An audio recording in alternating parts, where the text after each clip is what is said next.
Godzilla 1962 here, and today let's take a look back at some of my best Godzilla videos, from crossovers, history of Godzilla suits, cancelled films, reviews, and plenty more. Let's take a deep dive into Godzilla history, and I apologize in advance about the difference in audio between the different videos. Godzilla 1962 here, and today let's take a look at the first Godzilla to collaborate with another series.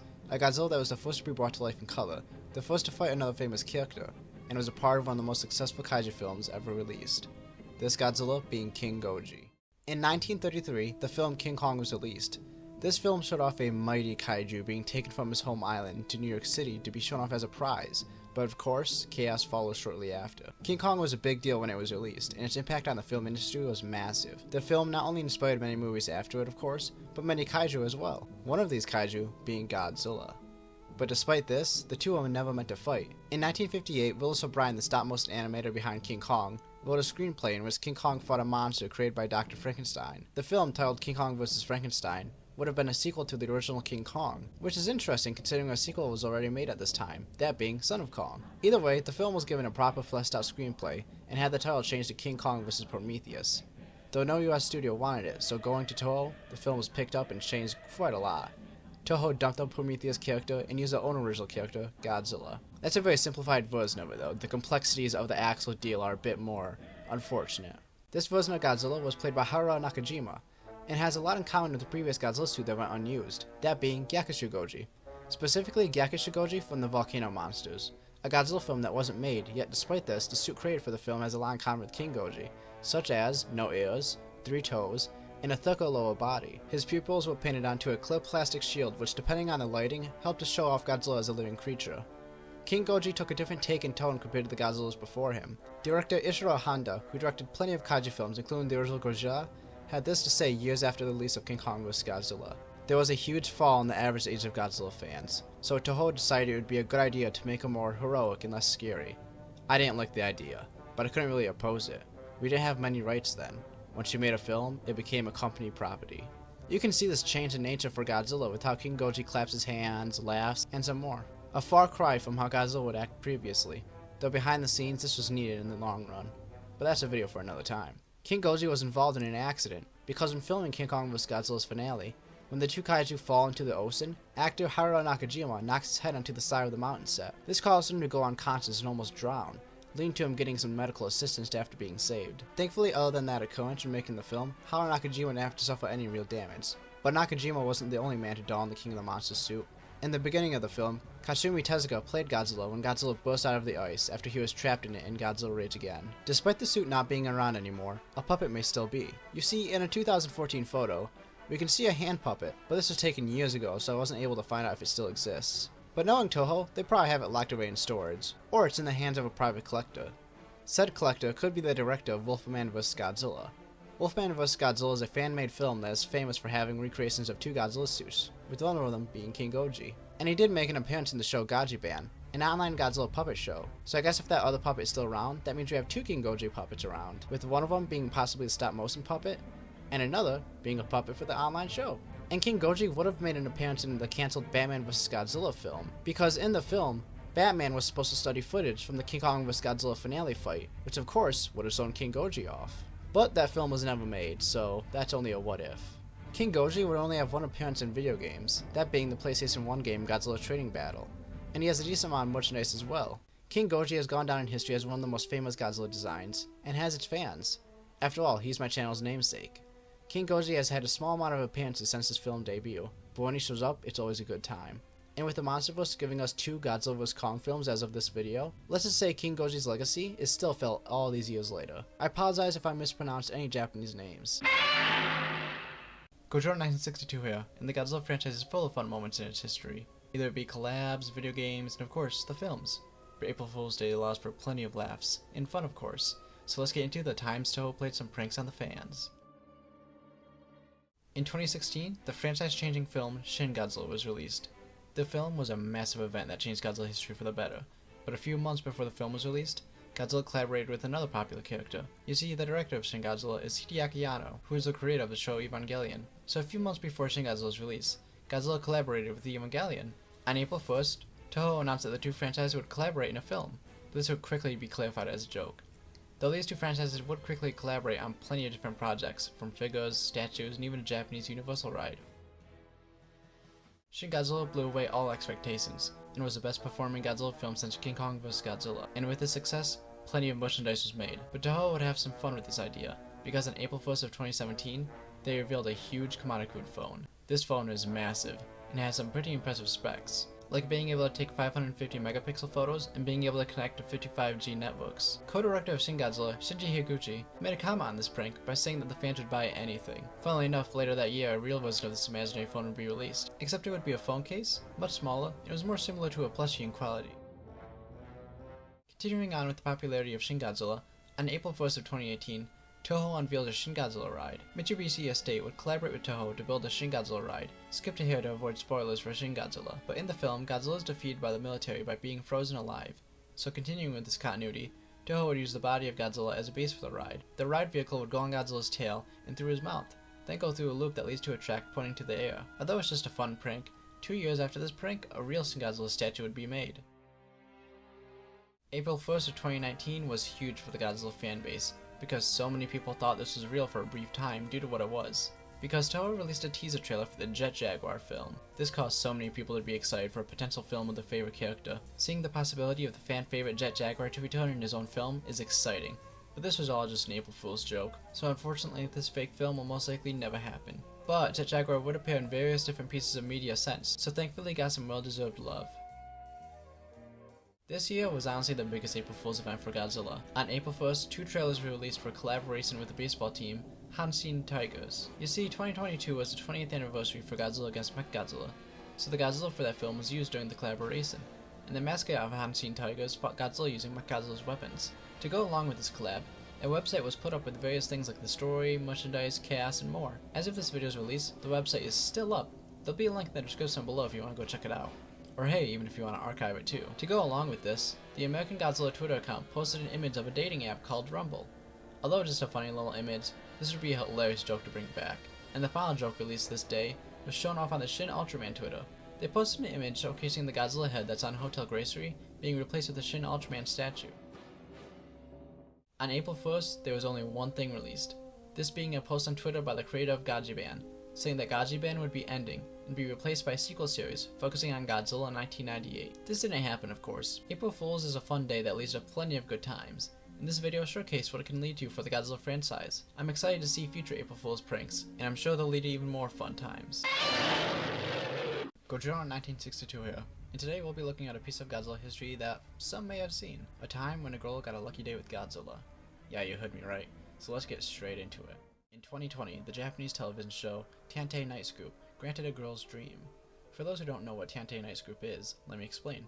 The entire show's plot is basically taking in viewers' requests and doing said requests in each episode, and in this episode we'll be talking about the girl's situation, where she finds herself in a date with Godzilla. The girl's name is Seira Watanabe, and she is a huge fan of Godzilla, so this event was a dream come true for her.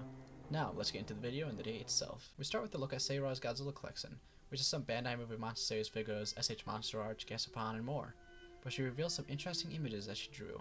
Seira drew herself and Godzilla in some suggestive poses, to say the least, that she'd like to be in, and these images even get some laughs from the crew in the episode. But after she shows off her drawings, the camera zooms into the window to reveal Godzilla has been watching them.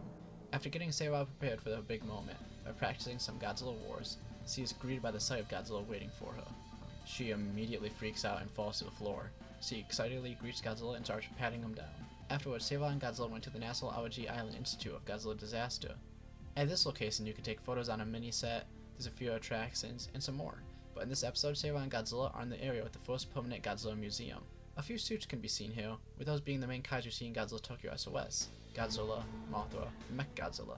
After looking at all the great pops and suits, Seira goes with Godzilla to an open area, where Seira tries feeding Godzilla, and even giving him some tea, which is a little awkward considering the suit doesn't allow for such things, unless the actor gets out of the suit. Afterwards, they go to the beach, and this actually allows for a few cool shots of Godzilla standing in front of the sun as it lowers behind him.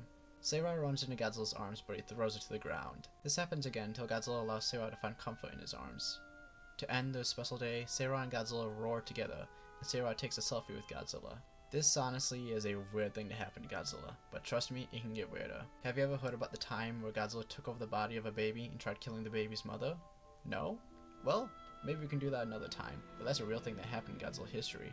But I only bring it up just to let you know that what we're talking about today isn't the weirdest thing to happen to the King of the Monsters. But now, aside from that, what's interesting is that the Godzilla suit used in this episode actually was used outside of the episode as well. In the 2020 short, Godzilla appears at Godzilla Fest. It's a replica of the Godzilla suit seen in Godzilla vs. Space Godzilla and Godzilla vs. Destoroyah.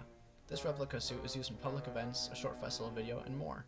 Actor Shinsuke Kasai played Godzilla in Godzilla Appears at Godzilla Fest, and I assume he plays Godzilla here. Now, how did Seira actually end up getting a date with Godzilla? Well, Seira wrote to Tantai Night's group, and a message read, "My love is so great that I would like to marry Godzilla." This landed her a date with Godzilla, and the episode premiered in October of 2020. This was a big moment in Seira's life, and an interesting footnote in Godzilla history. Godzilla has had multiple moments where he interacts with human women, but this is the most famous of them all. Godzilla 1962 here. In a 1964, Ghidorah the Three-Headed Monster released. This film brought together some of the most iconic kaiju together for one big battle, and two of those are Mothra and Rodan, so let's delve deep into the history of both of them. In 1956, Rodan was released, and a few years later in 1961, Mothra released. These films introduced some of Toho's most iconic kaiju, and are classic films on their own. These films were made during a time in which Godzilla wasn't having any new films being made, but Godzilla would return in 1962, with the film King Kong vs. Godzilla, and when it was a massive success, a sequel script was written, but would go nowhere.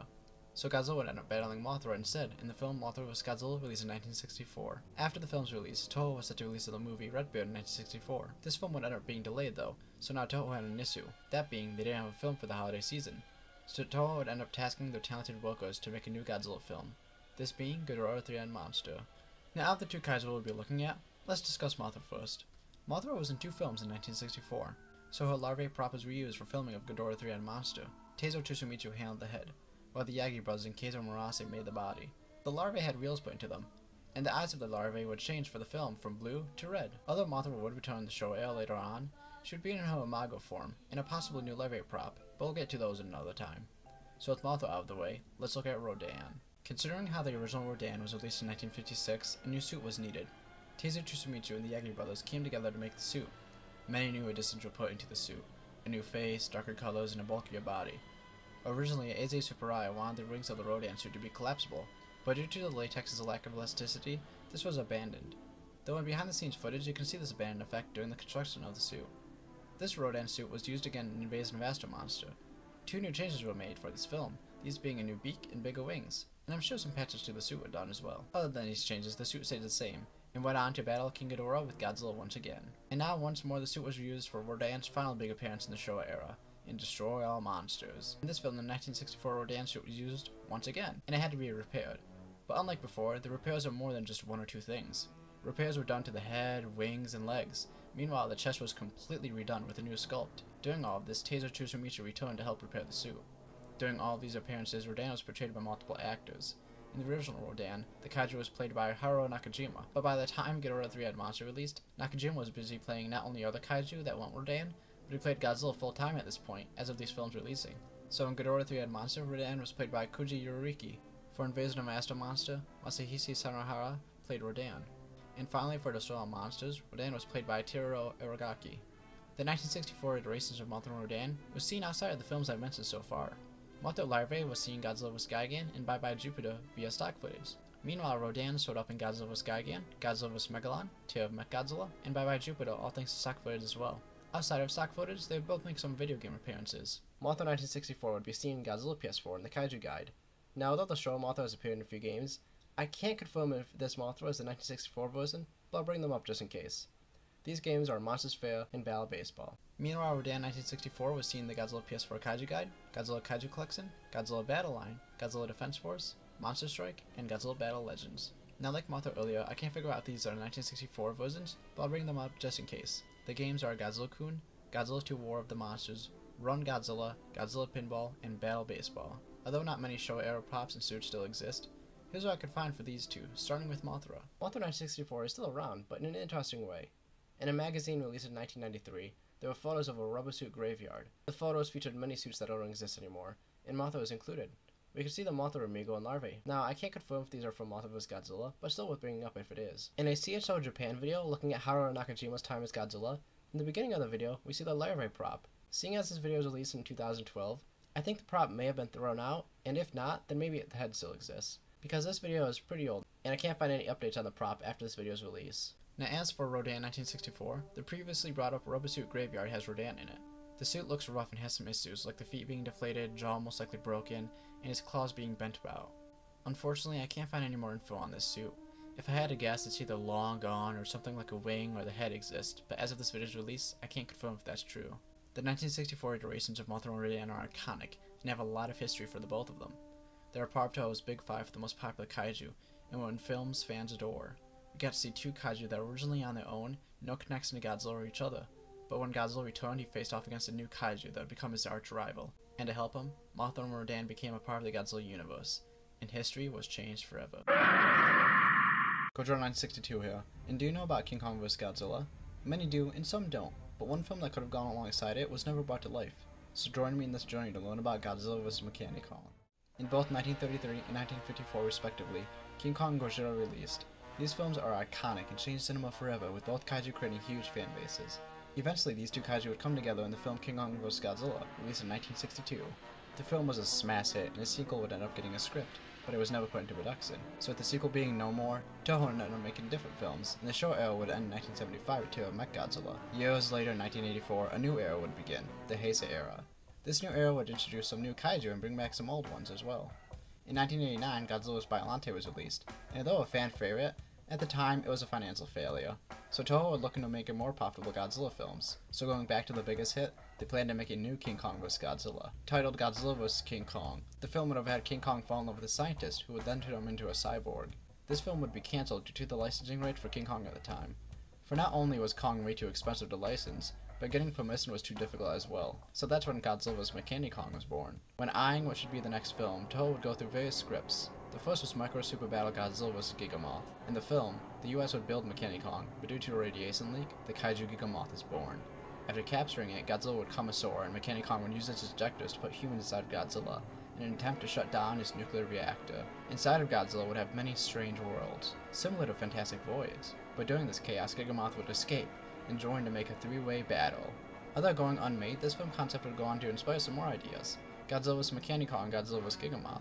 For Godzilla vs. Kong, the film was titled Godzilla's Counterattack. Unlike the previous films, this one would be set in Japan, and would have terrorists putting a device inside of Godzilla. This device would cause an unstable nuclear reaction inside of his body. The unstable nuclear reaction would cause Godzilla to become Red Godzilla. Red Godzilla would go on a rampage through Japan, so deploying Kong and the JSDF would inject humans inside of Godzilla to counter the unstable nuclear reaction. Meanwhile, Red Godzilla would battle Kong. Some ideas were carried from the original idea, like injecting humans into Godzilla, but this was all around a unique and I'd say better script for what it could have been. Because although I like the first script with the three-way battle, the second one is more condensed, has more stakes, and feels more like a Heisei film, while the first one felt more like Showa. Nothing wrong with that, it's my favorite era. It's just that each era has its own different tones and feels for each film. But that's not the final film during this crazy time in Godzilla history I'm talking about today. For the simply titled Godzilla vs. Kong is next. Wanting to defend Japan, the JSDF would build Kong, specifically built to fight off Godzilla. Using injectors, Kong would put humans to combat Godzilla from the inside, while Kong fought the King of the Monsters on the outside. This feels super lazy to me. The reason I say that is because after seeing what the first two versions were, this feels like a combination of stuff to make the movie cheaper and more streamlined. No Red Godzilla, no Gigamoth, the same idea of injecting humans into Godzilla. Compared to the previous two versions, I could see this one making the least amount of money if any of these were made. And on top of all of this, there was a proposal for a film called Micro Universe in Godzilla. But unfortunately there was no info on this revision, so instead Toho went through with the idea of Godzilla vs. Gigamoth. This would eventually form into what would be Godzilla vs. Mothra in 1992. After this whole thing, Kong stayed in the background for a while. He appeared in Adventure Godzilla and in a drawing alongside Meguma, and some penguins. Other than that, he faced off against Godzilla in the manga Godzilla King of the Monsters, where he fought Godzilla with the help from Godzilla, and was a part of a council in Monster Warrior Godzilla. Despite all of this, the Heisei Kong design was actually seen in non-Godzilla media. Koichi Katakiwa, a Japanese special effects director, would give us Kong in a unique way. I can't find out if he created this mecha, but Kawakita would pay tribute to Kong with the character Bulgario. Bulgario was in the show The Justerizers and the film Super Fleet Caesar X the movie, Fight Star Soldiers. Bulgario used the unused Heisei design for Kong, so although the films were never made, we can still see what we could have gotten. This happened because Kong was one of Koichi Kawakia's favorite kaiju. Goji 1962 here, and today I want to talk about a weird case of Godzilla films being on Steam. Some films that were available to get, but are now gone forever, all thanks to a discontinued product. This is the weird case of Godzilla films being on Steam. For those who don't know what Steam is, it's the biggest platform for PC gaming, where millions of people, including myself, play their games on PC. In 1971, the film Godzilla's Ghidorah was released, and a year later, 1972, saw the release of Godzilla vs. Gigan. These films have garnered the fans over time and have plenty of home releases, but in 2014, the licensed studio, Kraken Releasing, got the rights to put out some Godzilla films on DVD and Blu-ray. They released Godzilla vs. Sea Monster, Godzilla vs. Ghidorah, Godzilla vs. Gigan, and The Return of Godzilla. Godzilla vs. Ghidorah and Godzilla vs. Gigan were released to Steam during this time. The films were put out on Steam in May of 2014, possibly go alongside the release of Godzilla 2014 that same month. Both films had two releases, one with Japanese audio and English subtitles, and the other I assume is the American dub of the film. All the film's store pages have screenshots in the trailer, except for one. For some weird reason, the American dub of Godzilla vs. Gigan doesn't have a trailer.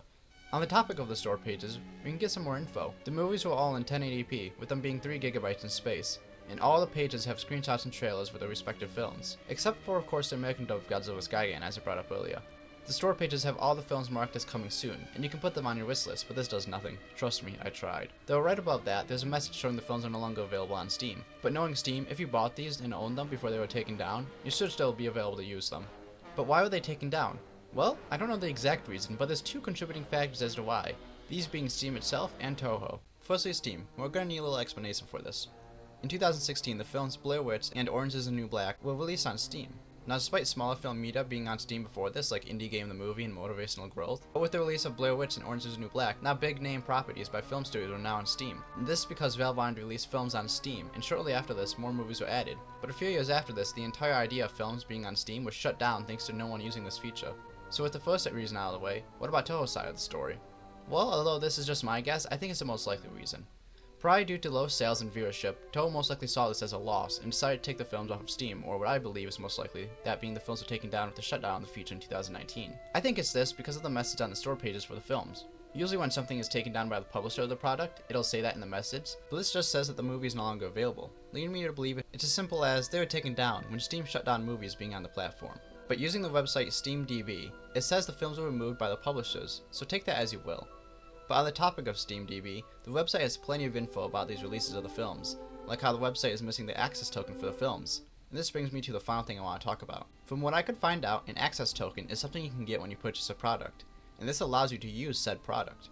But since the website is missing this for all the films, this means anyone who didn't buy these movies beforehand are now out of luck. Yes, the entire reason I made this video was to ask you, the viewer, if you can help out. If anyone could help out and reach out to proper sources, we can together possibly get access to these films on Steam once again. Now if you own the DVDs or Blu-rays of these releases, then you own the versions that were on Steam. So in reality, they aren't lost media, just as Steam releases are. So please, if you own these releases on Steam or know someone who does, reach out to the proper sources so we can possibly get these back. Maybe I could even help you out in the comments below. Goji 1962 here, and over the years, Godzilla has had many different eras and projects released, and today I want to go over what people consider the worst of the worst, and see if they really are as bad as people say. So join me, and let's look at what people consider the worst Godzilla media. Let's start with films. Each Godzilla film is subject to what the viewer thinks, but of course you'll have films that the general public agrees is bad. So I'll only go over the generally regarded worst Godzilla films. Firstly, the most famous one, Godzilla from 1998. This was America's first ever attempt at a Godzilla film, without counting 56 and 57 before it. So what did people think of it? Well, they hated it. From Godzilla's design, the story, the military destroys more than Godzilla, and plenty more. Look, this film has been torn to shreds, and I'm not going to be adding anything new to the perspective. There are countless videos that look at the history of the film and why it's such a failure, but personally, I don't mind it. I see this film as a decent new idea for Godzilla, but in execution, it fails. A new, slim, weak, yet agile Godzilla is very interesting and is done great in Godzilla's series in the IDW comics. This version can lead to great stories and new and interesting ideas, but the film failed, and America didn't make a new Godzilla film for 16 years. But without Godzilla in 1998, we would have never had gotten the Millennium Era, the Monsterverse, and the history of Godzilla has been changed forever due to this one film. But Toho wouldn't make a bad Godzilla film, right? Well, let me introduce you to the Godzilla anime trilogy. Now, seeing as there are 3 films, I'll just generally go over all 3 films instead of going over them individually. These 3 films were supposed to be something new and experimental, but they just got worse as they went on with very little redeeming qualities. The protagonist is very bland, the in-universe backstory is better than the actual story we got, and the ending in the series, it just creates more plot holes than it does answering them. I'd say the biggest issues are the characters and the story. The films are set in a world where Kaiju have taken over the world and destroyed everything, so humanity has to leave Earth, but eventually they come back 20,000 years later. This leads to us only seeing Godzilla and a handful of Kaiju, with one of them being a Kaiju called the Seraphim. that attacks humans and is the only kaiju seen in the first film aside from Godzilla, when humanity returns to Earth. Look, I want to love these films, but they have a lot of problems, and the main character we follow has one of the worst stories ever in Godzilla history. I'd rather watch Ichiro on the car from Godzilla's Revenge for an hour instead of watching these films again. Now that we have the films out of the way, let's look at games. And I have two games I want to talk about. Let's look at one that many consider the worst modern Godzilla game, Godzilla vs., or known in the States as Godzilla. This game was released on the PlayStation 3 and PlayStation 4, but we look at the PlayStation 4 version, seeing as that's the only one I can play. To understand why people hate this game, you need some context. Before this game was released, the company Pipeworks released 3 Godzilla fighting games, and they're considered the best Godzilla games ever made. And so when Pipeworks stopped making them and a new Godzilla game was announced years later, this would of course get people excited. In Japan, the game is relatively liked, but in the States it is hated beyond belief, with the main reason being that it isn't like the Pipeworks games. The Pipeworks games are fast-paced, thrilling, fighting games that let the player battle the wildest ideas on screen. But this new game is a slow, non-fighting game that is movie accurate with kaiju that move like the films. This game never was made to be like those Pipeworks games. It was made for hardcore Godzilla fans that wanted to simulate exactly what the movies were like. You have these incredibly tall and lumbering kaiju that are slow to move yet do massive damage in the wake. I love this game and it's actually my favorite Godzilla game. The fact that this game set out to be just like the films and succeeds is amazing. And though I will always have a soft spot for those fast-paced games, I love the film-accurate monsters and scenery in this game. But let's go from a game that was poorly received because of fan expectations compared to developer expectations, to quite possibly the worst Godzilla game just to exist in general. This being Godzilla Unleashed Double Smash. I already brought up how Pipeworks released what are considered the best Godzilla games ever made, but when they released the final one, there was a spin-off that they didn't make, but was made to go along with it. This game is a side-scroller that sees you fight off many different enemies and kaiju, but unlike the fast-paced and thrilling experience of the main games, this spin-off is slow and painful to even enjoy. This game wasn't received positively, shocker seeing as it's in this video, and for good reason. It's slow, has bad combos that basically last forever, it's too easy, leaves a lot to be desired. For a side-scrolling Godzilla game, this just isn't it. Just play Godzilla the Kaiju Battle Royale on PC. The game has a bunch of different kaiju, military vehicles, mechs, and all these good ideas, and a bunch of stuff from the Godzilla franchise brought into this one game. But it just doesn't execute them very well, and doesn't mesh together, and it leaves it being a very crumbled, very bad game. We have gone through games, and we have gone through movies, so what else is universally hated that I can talk about? Well, have you heard about the original 1984 NECA Godzilla figure? Back in November 2014, NECA revealed the new figure of the Godzilla line, 84 Goji. This version of Godzilla appeared in the 1984 film The Return of Godzilla. The figure itself has a decent sculpt and build, until you get to the head. Yes, this head is hideous. It's way too small, too round, snout is smushed in, and all around is one of the worst sculpts in Godzilla figure history. This led to a lot of fan backlash, and thankfully NECA listened, and redid the sculpt into a more movie-accurate Godzilla head. Figure sculpts can be fixed if sewn off early, and the company has enough time before release to fix it. But unlike toys, film designs are hard to redesign once you start filming. Back in 1962, King Kong vs. Godzilla released, and quickly became a fan favorite. The one thing in the film people didn't like was the design of King Kong. Now just like the figure before this, the problem people had with this design is the face. Unlike the Kong before this version of King Kong has a more outward face with bigger lips, and his face doesn't look too much like a gorilla or ape of any kind. Advised Toho to stay clear of the original design, so Kong was based on a Japanese macaque. And while we're on the topic of hated suits, let's talk about the most hated Godzilla suit ever designed, Musako Goji. This version of Godzilla appeared in Son of Godzilla, and despite the film bringing on a flow of new ideas like an island setting, a giant spider, and a sun for Godzilla, one of the new ideas was of course a new Godzilla design. But this design has quickly become the most hated look for him that Toho has given the King of the Monsters. This suit was made in a way so that Godzilla had a more father-like figure, but still looked intimidating. Now this look can work, but one design change they did is the main reason people hate this design. The suit was made so that Godzilla looks more like his son instead of the other way around. Now some may say that if his son looked more like his father, then it may not have worked. Well, that's what Toho did in the Heisei era, and those designs for the Son of Godzilla look amazing. But this one is subject to hate. I believe this design for Godzilla does work and looks fine, but I won't lie, the face isn't pretty, and compared to the suits before this, it could have spent more time in the oven to cook and be better.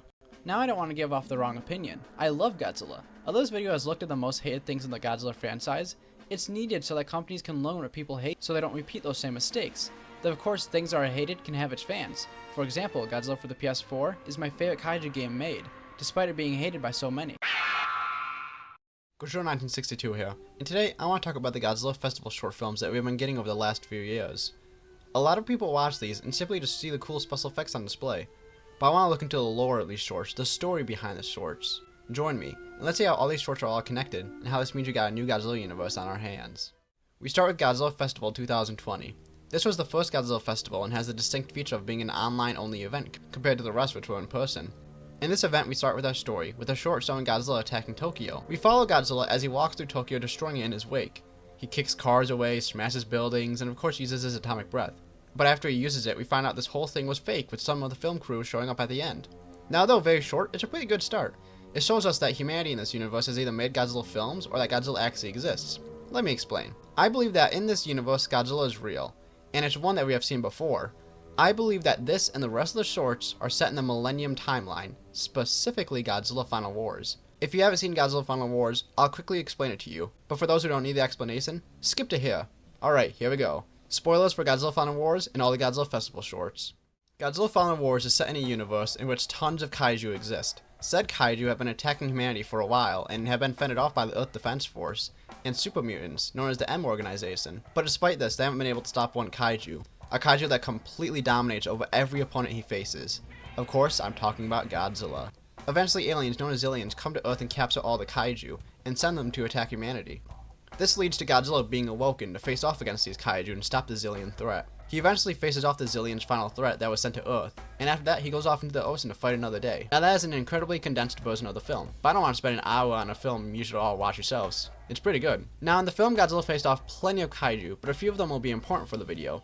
These being Ghidorah, Gigan, and Ghidorah. And the Zillions and M Organization will be important as well. So let's get into how the shorts fit into the Godzilla Final Wars universe. So as I explained earlier, the first short is an in-universe creation made by the film crew.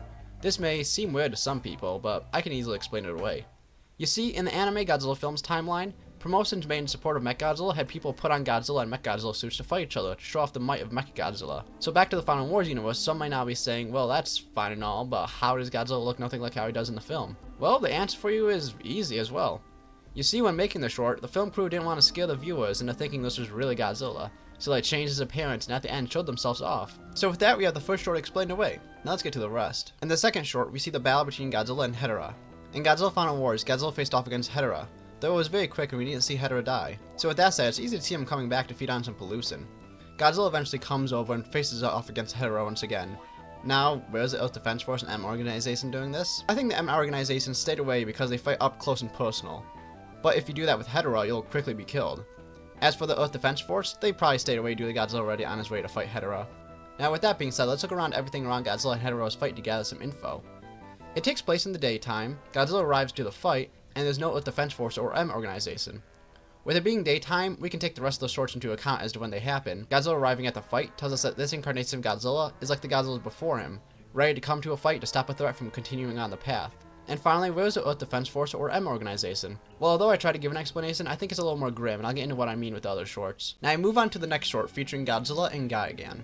It's shown that now it's nighttime, and after this battle with Ghidorah, Godzilla has been rampaging through Tokyo. This tells us that since the last short, Godzilla's been going non-stop attacking Tokyo for most of the day. During his rampage, Gigan appears from the sky and engages in combat with Godzilla. So with this being said, where's the Earth Defense Force or M Organization? Well, this is where I get into the unfortunate case of which I believe they don't exist anymore. When it comes to the Earth Defense Force, I'm sure they still exist, but in a much smaller state.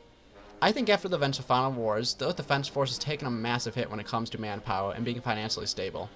Final Wars left the entire planet in shambles, with aliens being proven to exist, kaiju destroying the globe, countless lives being lost, both government officials and the general public, and of course Godzilla just being filled with rage that whole film.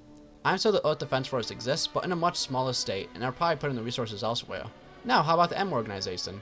Well, I think they don't exist anymore. Much like clones from Star Wars, I believe one event changed their entire history from being all across the globe and being trusted by so many, to in one day all of the ending.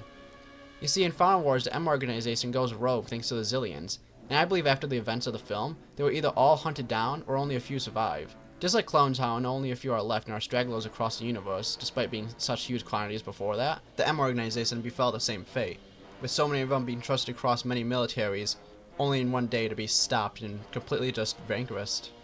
So although I could have hope for them to exist in the first short, this one tells us that they most likely don't exist, especially because Gigan is here. You see, in Final Wars, Gigan was not only in that film, but had a completely different appearance. I think the Gigan in the film was either a different species or simply a different Gigan. Both are completely different designs and have completely different anatomy, with one being lengthy and one being stumpy. And let's be honest, in Godzilla, kaiju come back all the time with new designs. Look at Godzilla in the Showa era. So is it really a stretch to say that another member of Gigan species was out there in space? Now finally the last short, where we have the big battle between Godzilla and Jet Jaguar. This short of course follows the battle between the two, but immediately we have something interesting to note. You see, when Godzilla Final Wars was released, people were talking about how Jet Jaguar wasn't in the film. And when asked about this, the director of Godzilla Final Wars, Ghidorah, said, "I still know that a lot of people were complaining about why there was no Jet Jaguar. I cannot satisfy everybody's request. Come on guys. Jet Jaguar didn't really fit into the story. If you have Jet Jaguar, you don't really need this kind of hybrid human soldiers. Come on." I believe after the M organization went extinct, or at least close to it, humanity had to rely on something new to fight off the kaiju. So why not create their own? In the beginning of the short, it explains that after Godzilla defeated Ghidorah and Gigan, instead of heading out to sea, he instead stayed on land and destroyed Japan. To counter this, Jet Jaguar was sent out. This version of Jet Jaguar is confirmed in the short to have an AI brain. For those who don't know, AI means artificial intelligence. The Japanese government made Jet Jaguar as an anti-G machine. This is heavily needed in this universe, seeing as after the massive blow humanity took in Final Wars, Final Goji is one of the most powerful Godzillas, and seeing as he's the main Godzilla in this timeline, the world, especially Japan, needs a defense measure. And this can be seen in the short. Jet Jaguar easily dodges Godzilla's atomic breath, goes for heavy hits, and constantly tries to get some killing blows. This kind of combat is needed seeing as Final Goji destroyed so many kaiju in one day in Final Wars, including a certain kaiju that is related to a fan favorite. At the end of the short, before Godzilla can destroy Jet Jaguar, King Ghidorah comes down from the sky. Final Wars ended with Godzilla facing off against Kaiju Ghidorah, a world-ending threat that gave the King of the Monsters a ferocious battle. But Godzilla killed him, so how is King Ghidorah here? Well, look at the name. Kaizo means emperor, which is a higher class than king. So with Kaiju Ghidorah being dead, this leaves King Ghidorah as the remaining member in the species. So there we have it. That's how all the shorts come together as one big universe. I tried to condense it and tried not to get too overcomplicated, but here, in case you are still confused, let's go over this one more time. In the year 20XX, aliens called Zillions come down to Earth with promises to help humanity. At this point in time, humanity has come together via the Earth Defense Force and have super mutants helping them, called the M Organization. The Zillions had their own intentions though. When they came to Earth, they revealed that part of their DNA is in the M Organization mutants, so they take control over them and cause mass destruction across the globe. To add on top of this, the Zillions capture and release all the kaiju across Earth, very quickly stretching humanity's resources. So with all hope being lost, the plan is made to awaken Godzilla. Godzilla quickly got to work and faced off against all the kaiju in his wake. He traveled across the world and eventually faced off against the Zillions' greatest weapon, Kaiju Ghidorah. After an entire day of facing monsters and saving the Earth, Godzilla went off to the sea with his son. After these events, the planet was changed forever. The Earth Defense Force, although they may still exist, are much weaker, and the M Organization is completely gone. After the Zillions took control of them and caused chaos, humanity agreed to get rid of them all. Now with a gaping hole that there was no M Organization to fend off the kaiju, and the Earth Defense Force being weaker, humanity needed something to protect themselves from Godzilla. So they created Jet Jaguar. Using a giant AI brain, they trained Jet Jaguar off of Godzilla's previous attacks and fights. During this time, humanity created a short film showing off Godzilla attacking Japan. But in the end, it's just revealed to be a fake short created by a film crew. But unfortunately, the short film comes to life, when eventually Ghidorah comes onto land to feed off of pollution, so Godzilla comes onto land to face him off. Godzilla wasn't seen for a while, but he came back and faced off against Ghidorah. It was a quick battle, but doing it, Godzilla took some damage to his eye, though he came out victorious. The two kaiju came out of nowhere, and nobody was expecting this to happen, so the military didn't have enough time to engage the kaiju. After this battle, Godzilla headed to Tokyo Bay so he could go back out to sea. But suddenly a new kaiju came from the sky, Gigan. Despite facing off different versions of Gigan before this, Godzilla wasn't ready for this fight. Gigan got some deadly hits in Godzilla, which led to the King of the Monsters getting extremely angry and finishing off the cyborg alien. Afterwards, Godzilla went on a rampage and destroyed everything in his path. Seeing the mass destruction being caused, Japan released Jet Jaguar to face off the King of the Monsters. Thanks to the AI brain, Jet Jaguar not only is able to dodge Godzilla's attacks, but is able to deal some heavy blows, though Godzilla gets the upper hand and dominates the fight. When all hope seems lost for Jet Jaguar, King Ghidorah appears from the sky and lands to wreak havoc. Godzilla and Jet Jaguar combine forces to defeat this threat, and that's the story so far. This was a crazy ride, and I hope you all enjoyed it. If anyone thinks I'm wrong with my theory that these shorts exist in the same universe as Final Wars, let's discuss it in the comments below. Of course though, I try to condense everything, so when people watch this video, they'll be able to easily understand it without having to watch an entire Godzilla film or watch all these shorts or anything like that. They can just watch this and understand the story. So I try to get everything down and have it make sense, but of course, there's tiny details I may have missed, so if you catch any of those, let me know.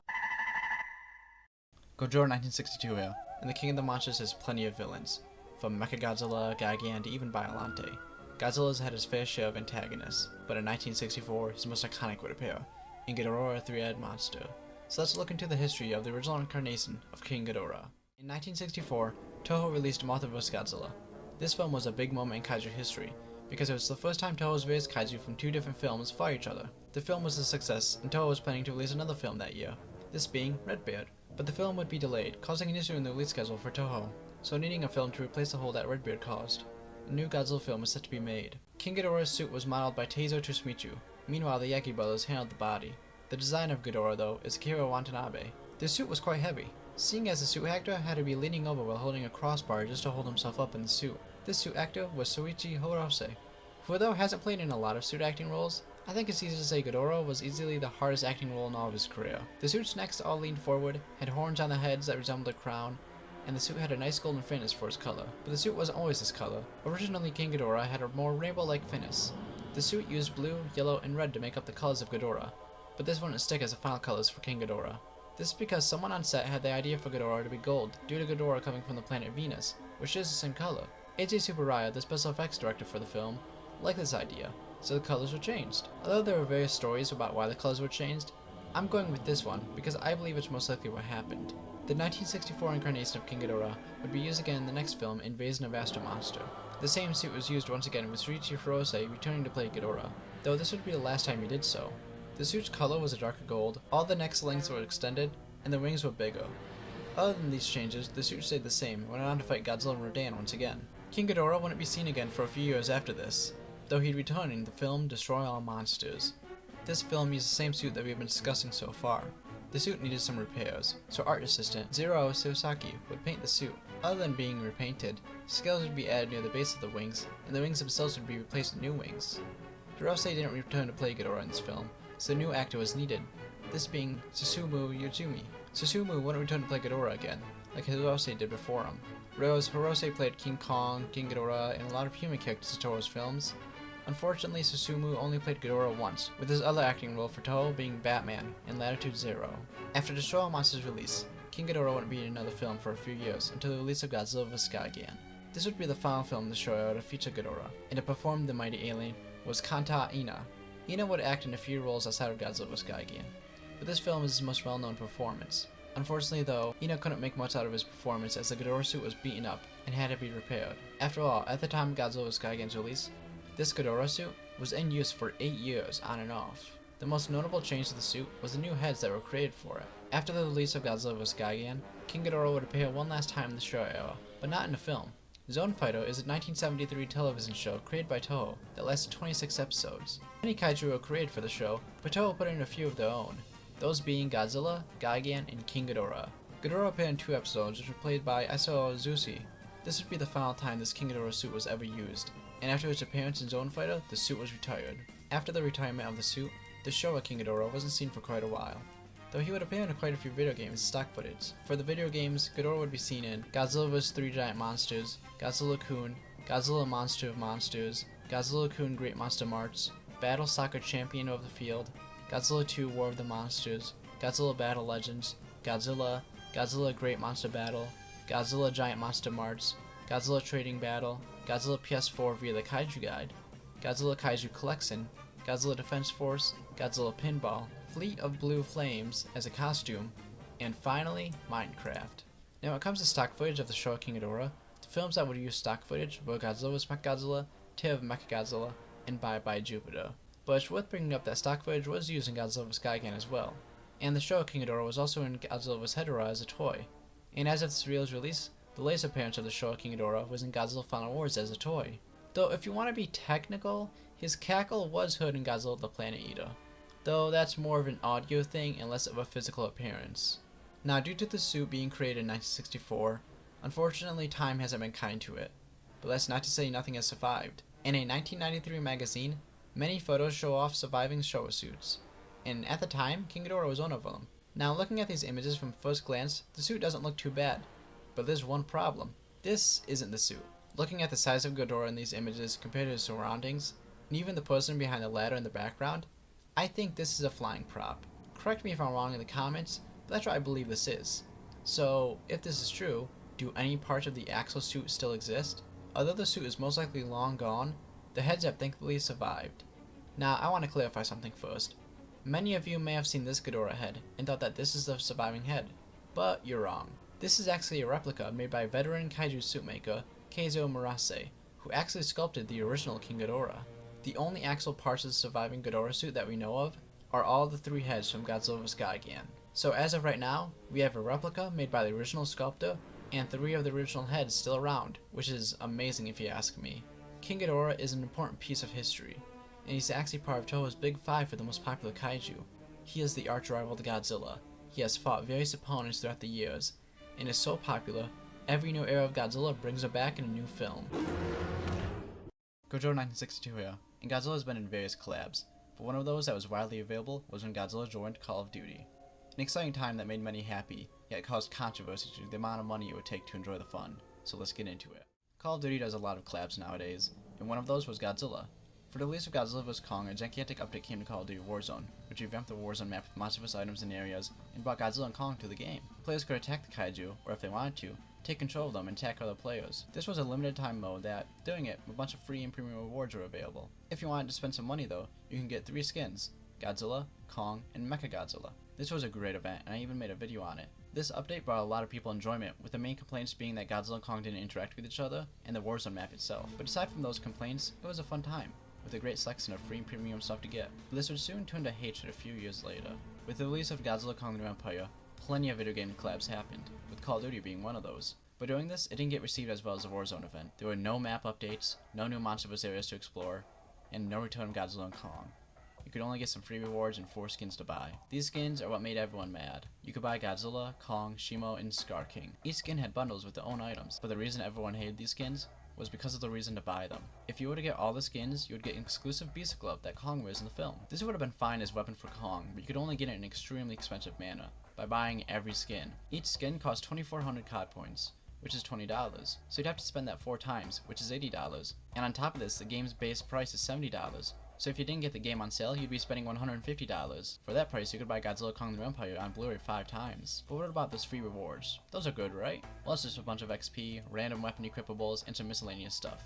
Now, I'm not saying the free rewards were that much better for the Warzone event. There was certainly a lot more going on there other than the cosmetics, and that's the biggest disappointment here. For the Warzone event, you had new locations to explore, Easter eggs to find, Godzilla and Kong on the map, and even a tease to, at the time, new Kaiju, Shimo. But in Modern Warfare 3, Activision treated it like any other collab. Slapped some free rewards onto a battle pass and put some skins in the shop. A big shame as well is the new skins, though upgrades from the Warzone counterparts, they all have one major downgrade. In Warzone, all the skins had masks that looked like the Kaiju. Let's take Godzilla for example. Godzilla was given a mask to resemble his film counterpart, but in Modern Warfare 3 this was changed to a ski mask. Shimo got this treatment as well. Scar King got a gas mask, and Kong was the only one to get a mask similar to his original version, though it still isn't a 1-to-1. Now let's round back to the Beast Glove, because there's still some issues to bring up. Aside from the previously brought up issue of needing to buy every other bundle to get it, there are a few extra. The Beast Glove is a reskin of an existing melee weapon. It doesn't have a unique animation, and no unique sound effect. Now maybe some of these were changed because I haven't played the game in a while, but for $80 I'd have extremely high hopes for this item, and I'm sure everyone else did. At the time this was all released, a lot of people were talking about this being a scam, and complaining about the extreme price tag of the Beast Glove. Now, I actually ended up getting the Beast Glove, so let's take a quick look at it. The Beast Glove looks nice, and although not 100% movie accurate, it's almost there. From the grooves on the top to the silver of the metal, but due to it being smaller and condensed to human size, some details were not brought over. But I enjoy that it covers most of your arm like it does to Kong in the film. And a nice addition to it too, is the Beast Glove goes on your right arm, just like how it did for Kong in the film. A nice little detail like that, keeping it movie accurate, so if you put on the Kong skin, you're technically movie accurate Beast Glove Kong. Other than that though, the Beast Glove is just a reskin of an existing melee weapon, and honestly it's just lazy. From the original Warzone having map changes, Godzilla and Kong on the map themselves, being able to use them as attacks, to simply just skins in a shop. This really shows a downgrade of Call of Duty collabs. And I'm the idiot who buys this stuff. I should enjoy it. Don't get me wrong, the cosmetics are fun to use, and I love being able to play as Godzilla in Call of Duty, but Activision's greedy, grubby hands just love money so much they ruined it. Where Fortnite succeeds in cosmetics, Call of Duty fails and leads to an $80 reskin of a weapon that isn't even that popular. These cosmetics are very decisive, and unfortunately, I doubt that Godzilla returned to Call of Duty after this. It started off with a big bang and went out with a whimper. But on the positive side, at least Godzilla and Kong came to Call of Duty, which is something I always wanted to happen. Goji 962 here, and let's take a look at possibly the best modern Godzilla film ever made. A film that took Godzilla back to his roots and brings the franchise a well-needed return to the classic Godzilla. Let's look at Godzilla Minus One. In 1954, the original Godzilla film was released. It changed cinema forever and has become the longest-running franchise in film history. The film pioneered special effects and had a great story to tell. From characters, action, music, and plenty more, the film has become a masterpiece of kaiju media. As an allegory for the powerful weapons that man has created, and the terrors that they bring, Godzilla truly is a film that is more than what it seems. Now, 69 years later, a lot has changed. Godzilla is a global phenomenon that can't be stopped. We have the MonsterVerse, animated shows and films, countless comics, collabs, and the return to Suit Mason. We are currently living in the best era of Godzilla, even if personally my favorite is the Showa era. And over the last few years, Toho has been very experimental with the flagship franchise. Instead of the more traditional Godzilla, we have a constant transforming Godzilla, a world-ending Godzilla, a time-warping Godzilla. To be honest, I couldn't understand what that show was trying to do, but that's beside the point. The point is, Toho has been inconsistent with Godzilla over the last few years, with America being the ones to give us the classic Godzilla. I believe that America has been treating Godzilla better than Toho has, but with this new film, I think that's about to change. I've been a Godzilla fan for as long as I can remember, but while I grew up, my favorite era became the Showa era. An era that started out very serious in tone and story, but as time went on, a more stylish feel was taken, to say the least. That's something that is very complicated and deserves its own video, but those early Showa films always stuck with me. They took a more serious tone than the rest, and that is what Godzilla Minus One does. While the MonsterVerse is quickly following the path of the latter Showa era took, Toho has brought us the Godzilla that has been long gone. Godzilla Minus One follows Koichi Shikishama, a failed kamikaze pilot who is haunted by his past, and his lover, Noriko Oshii, a woman who is fostering a baby she took in during the war. There are plenty of great Godzilla characters throughout the films, but these two really stand out as some of the greats. Koichi struggles to deal with his past and is constantly haunted by it, even when he is having happy moments. Meanwhile, Noriko goes out and betters herself, getting a job and taking care of the adopted child. Noriko, despite not being the main character, has an overwhelming presence over Koichi. She really stands out as someone who cares, and you want to see her more, and I love the fact that she is a main drive for what Koichi does. Which brings us to Koichi. Koichi is a man that, although cowardly, can give it his all when time calls. His job, destroying leftover mines from the war, leads to an amazing interaction with Godzilla that will have the audience at the edge of their seats. Koichi and Noriko's dynamic in the film shows how families at the time were struggling yet found comfort in each other, and despite not having the best places to live or the easiest accessibility to basic goods, they come together and are a family you don't want to see torn apart. Especially because the baby they take in quickly becomes a small child, and our scenes, although short, can be heartbreaking. Now, although I didn't cry, I did come close to certain scenes later in the film. Like Gia before her, she is easily one of the best child characters in the Godzilla franchise. Now, although the human characters are a big part of the film, let's be honest, most people are coming in to see the true main character. Godzilla is an absolute beast in this film. This Godzilla is very animal-like, yet has certain details that tell a lot about it. The eyes show an intention to kill, yet show intelligence. He moves with the mass of a giant beast, his atomic breath works like the atomic bombs, and his attacks are more brutal than ever. When Godzilla attacks Japan and the military, he is vicious, and unlike before, he goes for the kill, and it really looks like he's trying to cause chaos. Many Godzillas before this seem like animals that destroy things because of the sheer size, and not out of intention. And although we get some shots that show this, Godzilla shows a Kong-like intelligence in the film.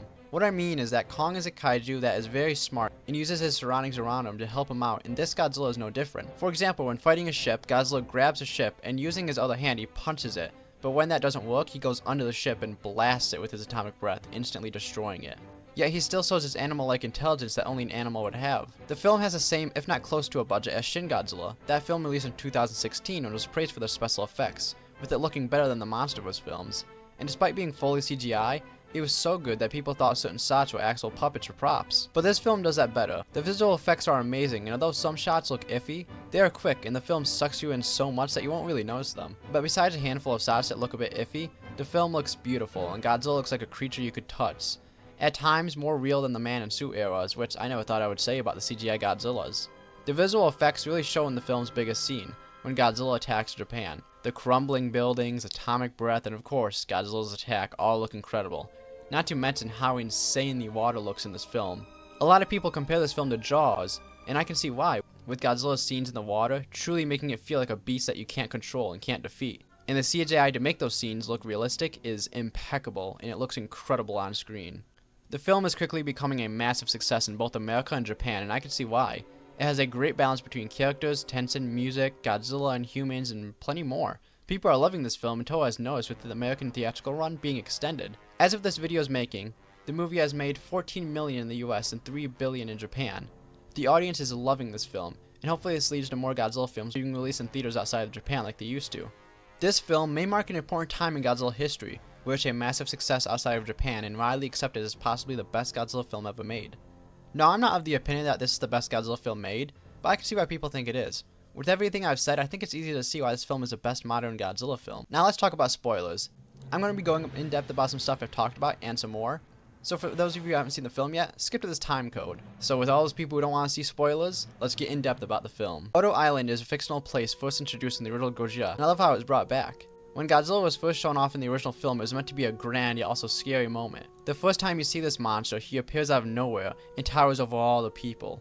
Meanwhile, with this film, Godzilla arrives, and like the original, wherever Godzilla is, he leaves traces of another species. Godzilla comes out of the ocean and is a beast that completely ravages the military. But later on, when Godzilla is fully on land, he is a menace that can't be stopped. Godzilla conveys both intelligence and also a monster that destroys stuff just because of his size, and it's the best of both worlds. For example, when Godzilla tries to take down a building, he realizes it isn't coming down as easily as expected, so he turns around and instantly destroys it with his tail. Meanwhile, as he walks away, his leg destroys a building next to him.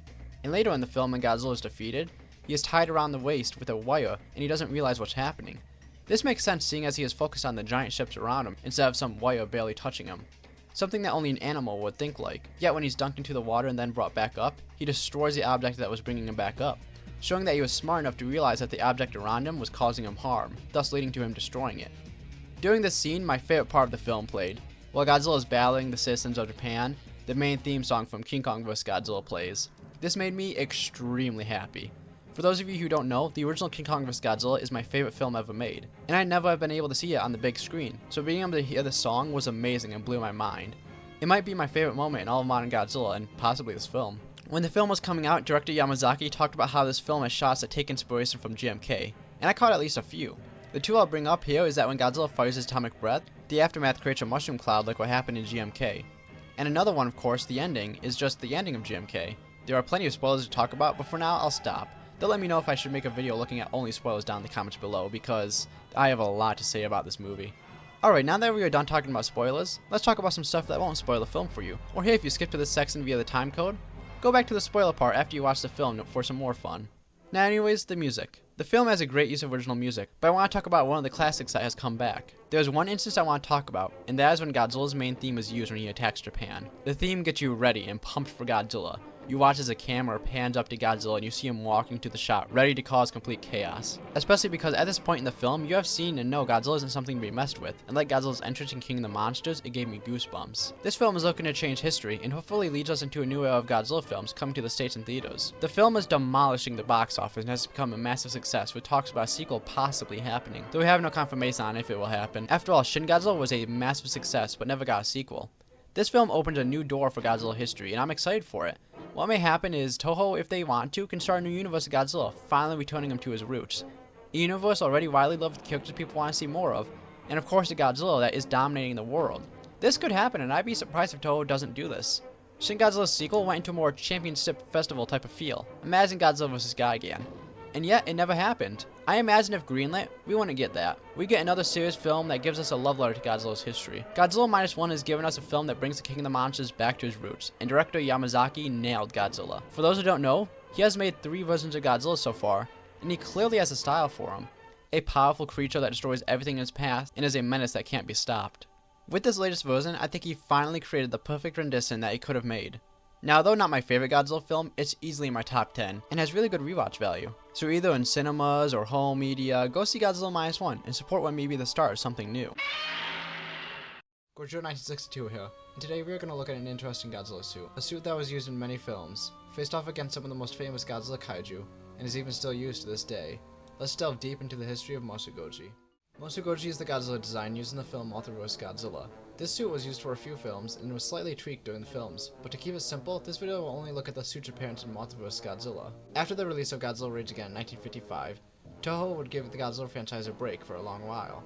During this time, Toho released many films, and some of these films introduced some of the most iconic kaiju like Rodan and Mothra. But in 1962, King Kong vs. Godzilla was released, and was a massive success, so of course Toho wanted a sequel. This sequel was supposed to be a direct follow-up to King Kong vs. Godzilla following what happened after the film, but instead we got the face-off between Toho's 2 biggest creations. Goji is played by suit actor Haruo Nakajima, who in this film had some rough times during filming. You see, the suit's jaw became broken after an accident. When filming the attack on Nagoya Castle, Nakajima slipped and fell into the castle, causing the jaw to break and leading it to having a wobble throughout the film. Now I must bring up that it said that when this happened, some teeth broke off of the suit and potentially part of the head's mechanics were broken as well. This all led to the suit's head being broken for the rest of filming, with the jaw wobbling about. Same goes for his cheeks. Monster Goji was made by Teizo Toshimitsu with the help of Haru Nakajima. Nakajima actually was comfortable in the suit. Nice change for the classic suit actor. This suit was made in 2 months and had reinforced heels, allowing Nakajima to not fall as easily if such a change wasn't made. Compared to the suit before it, Monster Goji was leaner, had a different face, and distinct eyebrows. When making the suit, we can see the masterminds behind the film testing out the head and seeing if it fits. On top of this, we can see the making of the suit and how impressive the construction of these suits is. Considering there was a new Godzilla suit for almost every single film in the franchise, this process of making just one suit is impressive, especially when you get to the films that have a lot of kaiju. Monster Goji was put in some interesting scenarios in the film. I already brought up how the suit's jaw was broken during the Nagoya Castle scene, but I want to go into some more stuff. Firstly, when the suit's head caught on fire. During a scene in which Godzilla is attacked, the head gets caught on fire, and this is kept in the final film. When it comes to Godzilla suits, the actor's head is always in the neck, so thankfully Haru Nakajima wasn't given a full blast of fire to his face. But this scene adds some impact to Godzilla's character. At this point in time, we've seen him face off against Kaiju in the military, taking countless beatings, and now on top of all of this, he tanks getting his head being covered in fire. Next up, when the suit was covered in webbing for the finale of the film. Monster Goji was the first Godzilla suit to be covered in mothra silk, a staple in later films. This was done by wrapping the Monster Goji suit in a material made of liquefied expanded polystyrene. Using a fan and shooting this at the Monster Goji suit created the illusion of the mothra larvae firing the silk at Godzilla. But when Godzilla fell into the water, it was the King Goji suit used instead of Monster Goji. This is because when Toho makes a new Godzilla movie, they use a previous Godzilla suit in water sequences or in dangerous stunts to not damage the new suit. At least for the most part, because some films Toho didn't have a previous suit, for example Godzilla or The Return of Godzilla. Monster Goji will return in a few video games over the years as well, these being Godzilla Battle Legends, Godzilla PS4, and Godzilla Kaiju Collection. Although you can play Godzilla Battle Legends still, via traditional or high seas methods, the other two are near impossible. Godzilla PS4 is no longer officially supported, so all the free DLC was taken down, which means if you didn't get Monster Goji when the game was still being supported, you will never get him now. When the game was released, he was free DLC, or a pre-order bonus that you could get, but now it's impossible to get him. And Godzilla Kaiju Collection was taken down years ago from the app stores, meaning even if you open the game, you can't play it anymore. And on top of this, it was a Japan exclusive game. Other than video games, Monster Goji appeared in the book Godzilla Journey to Monster Island, and is the main Godzilla used in the internet series Goji Ban. Monster Goji has gone down in history as a fan favorite suit, and is still used to this day. Monster Goji was in one of the best Godzilla films ever made, and was the first Godzilla to take on a Toho monster that had their own movie. And as someone who saw Mothra vs. Godzilla on the big screen, seeing this suit in all of its glory gave me a brand new love for the suit. Godzilla 1962 here, and today I want to talk about a game that is very controversial amongst kaiju fans. A game that was made and designed for a specific group of people who, although enjoyed it, the mass didn't. This game is Godzilla for the PlayStation 4. So let's get into this and see why this game is so controversial. Now, although in recent years it slightly started to change and people are realizing how good this game is, the mass majority doesn't care and still hates it. When people talk about this game, and they often discuss how it fails as a fighting game, and unfortunately this is the main criticism of the game. When you look at the game as an outsider or watch the trailers, one can easily get the idea of the game being a fighting game, especially since the most popular Godzilla games are fighting games. But that's not at all what this game is supposed to be. It is meant to be a simulator, a game in which you control the monsters like in the movies. This game is supposed to simulate the feels and looks of the films. For example, in the movies, Godzilla is a slow and lumbering beast, but despite this, he causes mass destruction and can't be stopped. This is accurately represented in the game. When controlling Godzilla, you are slow and take a while to get to your destination, but you can easily smash buildings in your path and destroy the military or monsters that's fighting you. And the same goes for other monsters. Mechagodzilla is slow but has plenty of weapons for mass destruction, Mothra is weak but has powerful attacks, and Biollante, although practically stationary, can charge at her opponents and attack with her tendrils. So the game is relatively accurate to the monsters and is made to represent the movements and feel of the films. So despite this, why do so many people still consider it a fighting game? Well, to put it simply, it's because of the Godzilla games that came before it. As I brought up very briefly earlier, the most popular Godzilla games are fighting games. These games were made by Pipeworks, and are often considered the best monster games made, and I won't argue against that. These games are fantastic. All three Pipeworks Godzilla games are fighting games that feature plenty of monsters and a ton of content. Many people grew up with these games, myself included. To many, these are seen as the definitive Godzilla games, and are seen as the definitive way to make a Godzilla game. So when Godzilla for the PlayStation 4 came out, many had some incredibly harsh things to say. Instead of fast, flashy movement, you were slow and lumbering. Instead of power-ups and interacting with the map, you simply walked to your destination and destroyed generators. That's just scratching the surface, of course, but a lot was changed between these games. Still, mass majority hated this game due to these changes and some more. And how this new Godzilla game was not like the Pipe Books games especially was the main criticism. Now that's not to say there aren't any other criticisms that people bring up when they talk about this game, but those criticisms I brought up are the main reasons people hate this game and the main reasons everyone just despises it. The mass majority talk about this game, and they compare it to the Pipe Books games and what they did. They compare it to what came before instead of judging it on its own merit, and what the people behind the game intended to make. I believe people should have looked at what this game was supposed to be, and not compared to what came before. This game was designed by a completely different studio for a completely different audience. Where the Pipe Books games were made by the fans for the fans, the new Godzilla game was the same. But Pipe Book went for a fighting aesthetic and was meant for a large amount of people to enjoy. Meanwhile, Godzilla was meant for the hardcore fans and wanted to emulate the movies. You can recreate some of the most iconic fights from the Godzilla franchise. Godzilla vs. Mechagodzilla, Godzilla vs. Destoroyah, Mothra vs. Godzilla, and plenty more. This game has so much potential that simply people didn't care for, unfortunately. Now after all of this, what do I think? Well, I actually love this game. I got it when it was first released as a birthday present, and I absolutely loved it. But eventually somehow it got scratched to the point where I couldn't play it. But I got a new copy that works. Though if you want to do the same, good luck. It's expensive now. Now playing it all these years later, I see the game for what it is and enjoy it a lot. Having played it at launch, I got all the DLC and bonus content, which was all free. And for new players, unfortunately, if you didn't get all this stuff at launch, you'll never get it now. When playing the game, I love the feel and look of the movies the game gives you.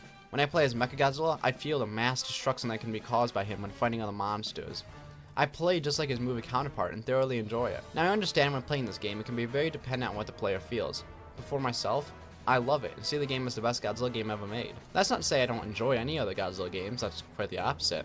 Godzilla Unleashed is one of my favorite games made, but that's despite the point. I love Godzilla, and wish more people saw this game as what it was meant to be. And I hope this video helped those see what this game truly is. You have plenty to make this game your own. You can play by yourself and destroy cities and fight monsters, play online with your friends or random people, or even make some dioramas. And a huge positive for the game as well is there was a lot of monsters to choose from. So whether you want to play as Godzilla, Mothra, or even Biollante, the option is there. And of course the tiny details, like buildings lighting up as you hit them like the films and screen shaking when you move as a kaiju. Plenty of small stuff that makes this game its own. And as a hardcore Godzilla fan, helps me appreciate it even more. This game is something that has many people split. You either hate it or you love it. Very few are in the middle. And I'm in the camp that absolutely loves it, and I hope this video helped those to understand the potential of the game. For those who can play it, go and give it a second chance. And for those who can't, well, look up gameplay footage, or if your friends have it, go play it with them. Godzilla for the PS4 is meant for an audience that wants the looks and feels of the films that made them so unique. And I think this game does that perfectly. Godzilla 1962 here, and today let's discuss the latest entry in the MonsterVerse, a film that returns the audience to a time that killed Godzilla, a time that many thought wouldn't return, a time that would cause doom for Godzilla, but despite all that, the film is a massive success. Godzilla Kong the New Empire has just been released and gives us the most wild Godzilla film in a long time. The film has plenty of kaiju, action, and of course humans, but not how do you expect. The human cast takes a backseat for the real main characters, the kaiju, with the monsters having more screen time than the humans. And yet, despite that, it's the cheapest MonsterVerse film made. So what happens in the film? The film follows Eileen Andrews seeking out help to find out some answers to a mysterious signal that Monarch is getting. Eileen gets help from Bernie and finds out that the mysterious signal is coming from Hollow Earth. So she goes down there with a team that features Eileen, Gia, Bernie, and Trapper. Meanwhile, Kong is down on Hollow Earth and finds out about a secret entrance, and after exploring it, he finds out that his species is still alive and is being kept as slaves by Scar King, who himself is keeping the kaiju Shimo as a slave, which he uses as a weapon. During all of this, Godzilla is going around the globe and facing off kaiju and getting energy to evolve into evolved Godzilla. Though when Kong needs some help, he seeks out Godzilla, and of course, chaos follows. Now with all that out of the way, how's the film itself? Well, it's a lot of fun that gives people a kaiju fix. The human characters go on an interesting journey through the Hollow Earth that I feel like people won't enjoy that much, but I had a fun time with it. And the human cast stay with Kong throughout the film, leading to some good interactions. But the human story kind of just dragged on, and a lot of story that should have been developed were just given a quick explanation. That did annoy me a bit, seeing as I enjoy the development of the MonsterVerse history and the lore of it, and the comedy they use is actually decent. I'd say out of all the kaiju films, this is probably the best when it comes to comedy for both humans and kaiju alike. Bernie and Trapper are the standout comedic characters, and they had me laughing every time. The comedy is only for the humans, seeing as the kaiju have some standout moments, with Kong being the one to bring out some great comedy in the film. Without spoiling anything yet, Kong has some really good comedic moments that will leave you with a big smile on your face, but the comedy isn't the only consistent thing through the film, seeing as the kaiju have plenty of screen time, so let's talk about them. Let's start with Kong, because this is his movie. Kong's given a lot more personality and humanity that plays well with his character. Kong has been given more character throughout the MonsterVerse, and I enjoy that. I enjoy that we have a version of Kong that has grown as a character and that will continue to do so. I just hope he stays more so as a monster than a human. Though other than more humanity in him, we see his usual day as a kaiju. Kong sets traps, eats some remains, and travels through the Hollow Earth. I quite enjoy this version of Kong, and he's probably my favorite version of Kong to be put on the big screen. Now Godzilla, on the other hand, is a menace that doesn't hold back. Godzilla goes around the globe facing off against Kaiju that may give some fans Godzilla Final Wars vibes. Godzilla goes about kind of without character though. I enjoy Adam Wingard's interpretation of Godzilla, but I'm unsure if he truly understands the character. He has given Kong so much character and personality with both of his films, and I love this, but Godzilla has been treated as a monster that kills everything in his path as a threat, and is a kaiju that only does what he wants with regards to nothing else. This is something I feel like Doherty did much better with the King of the Monsters. I feel like his interpretation of Godzilla in the MonsterVerse is the best we've gotten so far, and I think it's a real shame Adam didn't build onto that. But character growth aside, Godzilla is a fun time to watch, and his scenes are filled with action. But considering this is a Kong film first and foremost, Godzilla is pushed to the side. Though as a Godzilla fan, I still had a fun time watching my favorite kaiju on the big screen. And that's something people need to consider when seeing this film. Fun. Some people are comparing this film to Godzilla Minus One, and I feel like they are missing the point. Minus One is a serious film that looks at the bleakness of the war and the aftermath of it and how the citizens are left to deal with the consequences. Meanwhile, Godzilla Kong New Empire is a fun film that wants the audience to sit back, relax, and enjoy yourself. This movie is something that the late Showa Godzilla films did. The late Showa films feature goofy villains, wacky stories, and were aimed for a younger audience. These films killed the franchise at the time. Those films were the end of the original Godzilla era. They had small box office returns, aimed at a younger audience, and all around were made during a rough time for the franchise. And this new film feels like those, but in the modern day, and without the end of the franchise, thankfully. The film is already a huge success and is gaining a lot of traction with people loving the film. The film is the cheapest of the MonsterVerse by far with a budget of $135 million, and is estimated to earn way more than that, and that brings a smile to my face, considering it means we're going to get even more of the MonsterVerse. We get to live in a time where we have 3 Godzilla vs. Kong films, and the audience reception is overwhelmingly positive. As for someone who has dedicated his life to researching and growing up with this franchise, let me tell you, for those who just know Godzilla for his modern films, this should all be impossible, and yet we are living in it, and I just love it. And as someone who can enjoy both the silly and seriousness of the franchise, I just enjoy what this film does. Now I've talked quite a lot about this film now, but I haven't gotten into spoilers yet, and that's what we're going to be diving into now. So if you haven't seen the film, skip to this time code to avoid spoilers. Alright, with those who don't want to be spoiled, let's delve deeper into the film. Scar King is Kong's enemy in the film, and the way he is presented is just great. He carries himself with movements of someone who thinks they are better than everyone around them, and when he takes control of Shimo, he uses some type of possibly crystal or some sort. And let's be honest, as cool as Scar King is, he's kind of a one-trick pony. He uses the crystal every chance he gets, and it leads to it being a plot point in the final battle. But besides that, the use of Shimo being a slave is interesting. Instead of Shimo being this big enemy to Godzilla and Kong, she's a slave to Scar King, and Scar King uses this to his advantage. Scar King also is just the most smug kaiju ever, and I just love it. From his facial expressions, body movements, and more, I believe he's the best kaiju when it comes to visual storytelling, even better than Kong. I especially enjoy a little detail in the final battle of the film, that when Kong is choking Scar King's hand does the motions of using the crystal to control Shimo, but since he doesn't have it in his hand, he just gives up trying to do it. Now Shimo, on the other hand, although cool, I believe she was put to the sideline compared to every other main kaiju. She has a cool design, is really powerful, but her scenes are just too short, and her fights are even shorter. It's a real shame, especially because I was so excited to see her in the film. But when she's on screen, it's a great time, but leaves a bit to be desired. And I did enjoy the fact that when Shimo was being controlled by Scar King, she tried to resist it as best as possible. Small little details like that tell a lot about her character. One thing I didn't enjoy in this film, though, was how they killed off Tiamat instantly. I actually enjoyed her appearance in the comics, and thought it was awesome she was in the film, but the fact she appears for a few seconds only to be killed is disappointing, and it leaves a big plot hole as well. Seeing as her domain was the biggest stockpile of energy on the Earth, does that mean the energy is going to be depleted, and is the energy it was getting from the sun now going to damage the Earth since Tiamat is dead? Now all the energy could have been given to Godzilla, but what about the energy you'll get after that? Well, is Godzilla just going to go back there and keep getting it, or will it be his new domain? I don't hate the scene, but it leaves some plot holes, and sucks that Tiamat has been killed off. And finally, Mothra. I'll keep this short, but it was great seeing her in the film. Seeing her alongside Godzilla and Kong on the big screen was a delight, and I enjoyed the fact that she wasn't killed off in the end, and she actually got to fight for a little bit. Seeing Godzilla, Kong, and Mothra all together on the big screen, especially in an IMAX theater, was just a wonderful thing, and I truly had the biggest smile on my face. Now, spoilers aside, I want to talk about something in the film that annoyed me a little. Now, the kaiju fights were great, and I'd say some of the best of the franchise, but despite that, the fights are way too short.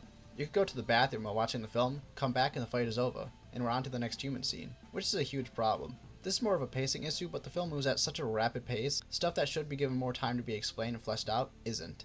But despite that, the film is a fun time that harkens back to films like Godzilla vs. Megalon, Godzilla vs. Mechagodzilla, and Son of Godzilla. Those films have a lighthearted mood and let the audience have a fun time.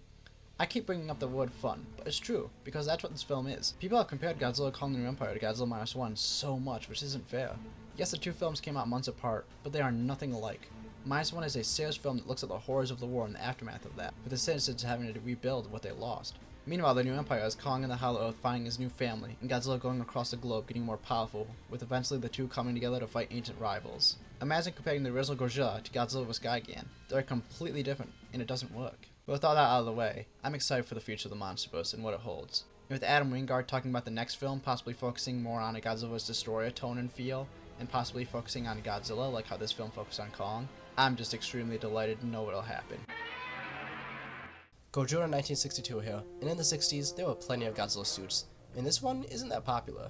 This suit was only in a few films, yet it had its impact, and this suit was also responsible for when Godzilla fought Ultraman. Well, technically, but join me and learn about all this and more while we look at Daisenjo Goji. After the release of Ghidorah the Three-Headed Monster, Toho lent the latest Godzilla suit to a different company. 1966 saw the release of the show Ultra Q, and one of the kaiju in the show was Gomez. Gomez was portrayed using the Sendai Kaiju Goji suit, with the Mosa Goji head. The suit was heavily modified, and this meant it was unusable for future Godzilla films, so a new suit was created for the next film. This suit was created by Teizo Tsumitsu, and the suit had various alterations done to it. The face was rounder, the body was thinner, the eyes were movable via remote control, and all around a much easier suit to move around in. Returning as Godzilla is Haruo Nakajima. Nakajima seemed to have more room in the suit considering how it's more baggy than previous suits. Now when discussing Daisenjo Goji, there is one story that can't go untold, and that's the infamous victory dance, or as it's called in Japan, the Shi pose. After Godzilla and Rodan fended off King Ghidorah, Godzilla celebrated, and this celebration is infamous with Daisenjo Goji. In the film, Godzilla and Rodan are brought to Planet X to fight King Ghidorah. The battle saw all three kaiju trading blows and using the environment to their advantage. But in the end, Ghidorah was fended off and flew away. In celebration, Godzilla did the Shi pose. This pose was taken from the manga Asumasa-kun. This was done because A.J. Tsuburaya, the special effects director, wanted the Godzilla franchise to lean more to kids. Isaro Honda, the director of plenty of Toho films, including the original Godzilla, didn't like this idea at all, with Honda saying, "My father found it humiliating. I am sure he was telling himself we did not create Godzilla for that. It is not right when they made Godzilla do that Shi thing. I knew how pissed my father was. He didn't say a word, but he was beyond angry." The dance had various reactions to it, with Honda hating it, Tsuburaya liking it, Haruo Nakajima didn't like it, and even audiences were divided at the time. The Shi dance has gone down in history as one of Godzilla's most famous scenes, and has been referenced in various pieces of media. After Invasion of Astro Monster, Daisenjo Goji would appear in the next film, Ebirah, Horror of the Deep. For this film, Haruo Nakajima returned as Godzilla, and had a rough time, seeing as Godzilla spent some time in the water. Water scenes are always difficult to film for Godzilla suit Mason films, and in Ebirah, Horror of the Deep, Nakajima had to spend a week filming water scenes, and these water scenes were usually filmed in the winter and not the summer, and to add on top of this challenging situation, Nakajima had to stay in the Godzilla suit for this filming process whenever he was in the water. During the time Daisenjo Goji was used in Ebirah, Horror of the Deep, the suit would see more use, but not in a Godzilla film. In Ultra Q, the Mosa Goji head was put into the body of Sendai Kaiju Goji for the Kaiju Gomez. This modification of the suit made it so that the head of Mosa Goji was unusable, so the body of Mosa Goji was used. Meanwhile, the head for Daisenjo Goji was used on top of the suit. This created the Kaiju Gyras. But due to this happening during the filming of Ebirah, Horror of the Deep, Toho created a replica of the Daisenjo Goji head, and put it onto the body of Daisenjo Goji to continue filming of the movie. Daisenjo Goji's suit wouldn't be used as a primary suit for another film, but it did appear after Ebirah, Horror of the Deep. Daisenjo Goji was used as a stunt suit for the films Son of Godzilla, Destroy All Monsters, and Godzilla vs. Ghidorah. Aside from these films, Daisenjo Goji was seen in Godzilla's Revenge and Godzilla vs. Megalon via stock footage. Other than stock footage, Daisenjo Goji was seen in the video games Godzilla Battle Legends, Godzilla Defense Force, and Godzilla Battle Line. It was also seen in the film Godzilla King of the Monsters, and the credits for the tribute to Haruo Nakajima and Yoshimichi Banno. The Daisenjo Goji suit isn't around anymore, but the head possibly is. The eyes were repaired, the head has an opening on the back, and has hardened over the years. I'm unsure of where the head is now, but it's most likely put away in storage, though it has been shown off to the public, so hopefully that'll happen again. Earlier I brought up how Daisenjo Goji was turned to Gyras, so let's talk about that a little more. Gyras first appeared in the 1966 Ultraman in Episode 10, The Mysterious Dinosaur Base. Gyras was played by Haruo Nakajima, and the suit's changes were more than just putting one Godzilla suit head onto another suit's body. A frill was put onto the neck to hide the stitches holding the head onto the body, and yellow paint being sprayed onto the body as well. A.J. Tsuburaya wanted a different kaiju design, but with minimal budget and a short schedule, Tsuburaya got the okay from Toho to use pre-existing Godzilla suits. After all, at the time, Daisenjo Goji was put away in a warehouse because Mosaku Goji would become the new suit. Considering that Tsuburaya is a legend in special effects, and helped make some of the best special effects shown in Toho films, he could basically do anything he wanted at the time. Daisenjo Goji isn't a design to be forgotten anytime soon. Either it be because of Shi Dance or the first Godzilla to go to space, Daisenjo Goji has done some iconic things that won't be forgotten in this over 70 years of Godzilla history. Godzilla 1962 here. And today, let's look back at a film that would have changed Godzilla history forever. An American-made Godzilla film that would have used Suit Mason and had an interesting American star. Let's get into Godzilla Reborn. In 1992, Sony acquired the rights to produce an American Godzilla film. Sony would lend the project to TriStar, and they would have their hands full with ideas for a possible film, with the most famous being Godzilla vs. the Griffin. But years had passed with no film releasing, and this would lead to Toho stretching out the Heisei era, though that's not to say Toho didn't want to make films anyways. But eventually TriStar would release Godzilla in 1998. Godzilla 98 is a very decisive film to say the least, but Sony and TriStar had big plans with the sequel script being written, but the film was never produced. A year after Godzilla 98 released, Toho came back around and released Godzilla 2000 Millennium. TriStar would dub the film and it would be released in America in the year 2000. This release of the dubbing in America will lead to a brand new audience, and this new growth could have been a contributing factor for the film we will be talking about. Starting as a joke, Michael Schlesinger bumped into John Dante and mentioned how Toho was showing off the version of Godzilla 2000 in different countries and were planning to play it in Japan. John said, "Yep, you're really Mr. Godzilla now." Michael replied with, "Yeah, and if this company is smart, they'll get you, me, and Joe to do the next American one." Seeing the success of The Wrath of Khan, Michael asked John and Joe to discuss a similar scenario with Godzilla. So going up to the head of production at Columbia, Godzilla Reborn was pitched. A smaller budget than 98 Godzilla, but with big name stars. Although it sounded good, the head of Columbia wasn't eager about putting such a film into production, so Michael wrote a script to help make the film a reality. Being made as a sequel to Godzilla 2000 with character Shiro Miyazaki set to return, being set in Hawaii, the film would have followed a female TV reporter on vacation. Meanwhile, there was a male lead who was a skirt-chasing smartass, but the two show signs that they are interested in each other. Meanwhile, Godzilla is stomping through the islands of Hawaii. This is because it erupts and awakens a kaiju named Miba. This kaiju is a molten lava bat creature that looks like the Mutos from Godzilla 2014, just without legs. Godzilla would have been killed by the military, but when the military finds out they can't kill Miba, they make a clone of Godzilla, which defeats Miba. The film would have had an all-star cast, with the actors being Bruce Campbell, Jamie Lee Curtis, Christopher Lee, Leonard Nimoy, Ken Takara, and Robert Picardo. Such names I'm sure would have had a decent chance of getting more money at the box office. The film would have gone through some changes though, with the biggest being Toho changing Godzilla's death. Toho didn't like the idea of killing off Godzilla, so instead of dying then being brought back as a clone, he was instead put into a coma. The title of the film, Godzilla Reborn, was actually because Godzilla died and was reborn as a clone. But even with the change of Godzilla staying alive, the title was kept the same. Though the original title of the film was Godzilla East of Java, Michael Schlesinger said it was more of a joke title for getting to Godzilla Reborn. For those who don't know, Michael Schlesinger is a comedy writer, so this film would have had the human scenes be comedic and kaiju scenes be serious.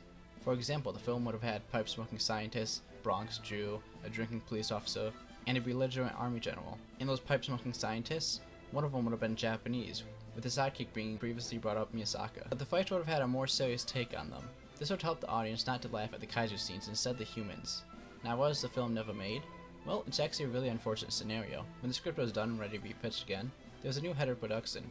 This head of production didn't even read the script and said, "I'm in the Spider-Man business. $20 million movies aren't on my radar." If the film had a $120 million budget, he may have been interested, but that was too much money. And even as a diehard Godzilla fan, I doubt it would have even broke $90 million if the budget was that big. So with that, Godzilla Reborn was dead. With Michael Schlesinger saying, "It takes balls to say that to Sid Ganis, who's a former Academy president," but he did. And that's the story of Godzilla Reborn. A film that I'm sure would have been fun, but you'll never be able to see it come to fruition. So instead of Godzilla Reborn being released in 2001, we got Godzilla Multi King Ghidorah Giant Monsters All Out Attack, a film that is seen as one of the best of the franchise. Godzilla 1962 here, and today I'll be talking about some accidents that happened during the filming of Godzilla films, ranging from being caught on fire, electrocutions, to even high chances of death. Yeah, working in these suits was not easy. During the filming of the original Godzilla film, Godzilla's suit actor, Katsumi Tezuka, was electrocuted. What caused this to happen was when setting off the explosives on the Godzilla suit, an accident happened in which instead of setting off the explosives, the Godzilla suit and actor was shocked, possibly due to the water. This led to the suit actor falling on his side into the water, something that could have led to him drowning. The entire pool was shocked with electricity to the point where the explosives had to be unplugged, so the crew members could save the suit actor. After getting him out of the suit, thankfully he woke up after some medical assistance. Unfortunately, drowning is something that will be brought up more, as for example the next film in the series, Godzilla Rage Again. In the sequel to the classic original, suit actor Katsumi Tezuka, who played Anguirus, was caught in another accident. When filming, he fell into the Osaka base set. For those who don't know or remember, this set had water in it, which almost drowned Tezuka. Thankfully though, he survived and didn't drown in the set. And to carry on to these unfortunate situations with water, we go to my favorite film, King Kong vs. Godzilla. During the final battle, when both kaiju fall into the ocean, the Godzilla suit's head hits the mountain and causes the suit actor Haruo Nakajima to pass out. What made it worse was this happened right before the suits hit the water. Godzilla was left feet up and a handful of crew members had to go in and save the suit actor.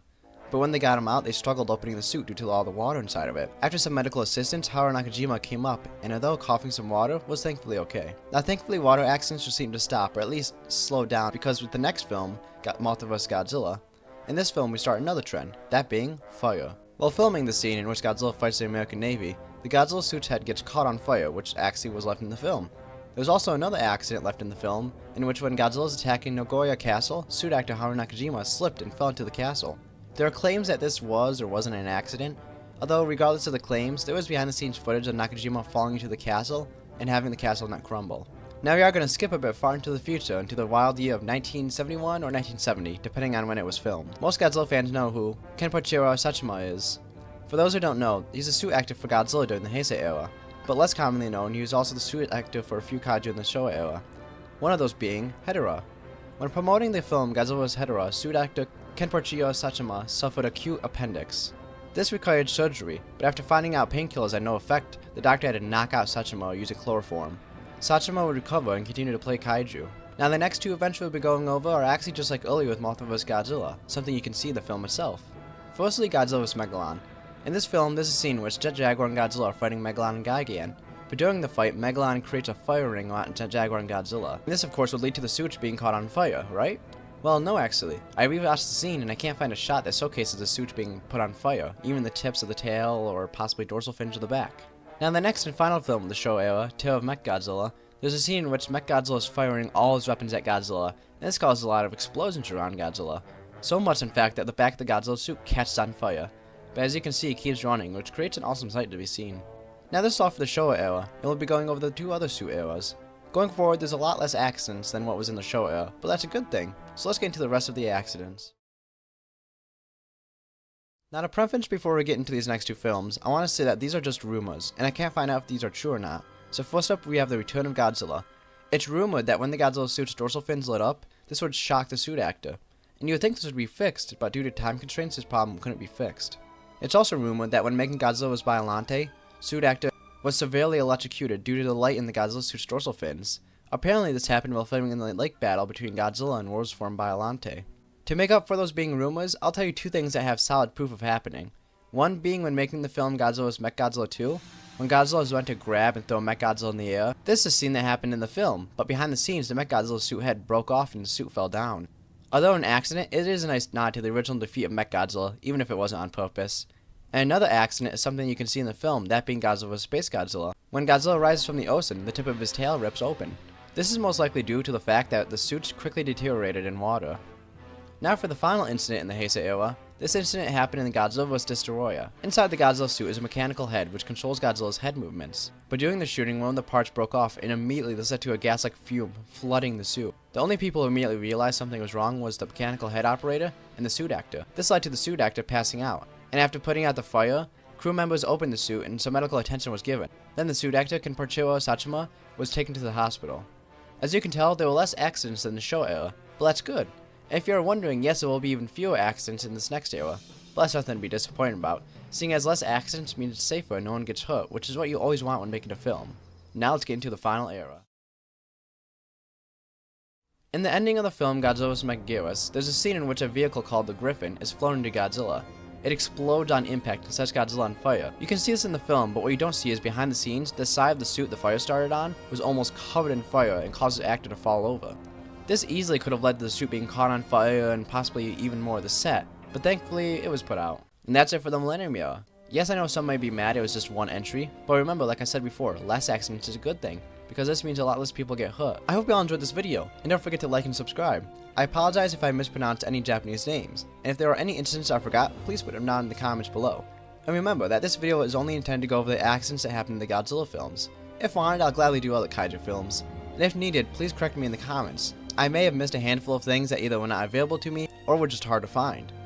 And also remember that some accidents on film sometimes don't get out to the public, so I'm working with what is at my disposal. And if wanted, I would love to do another video which covers more accidents, those being bloopers that aren't as serious as what happened in this video.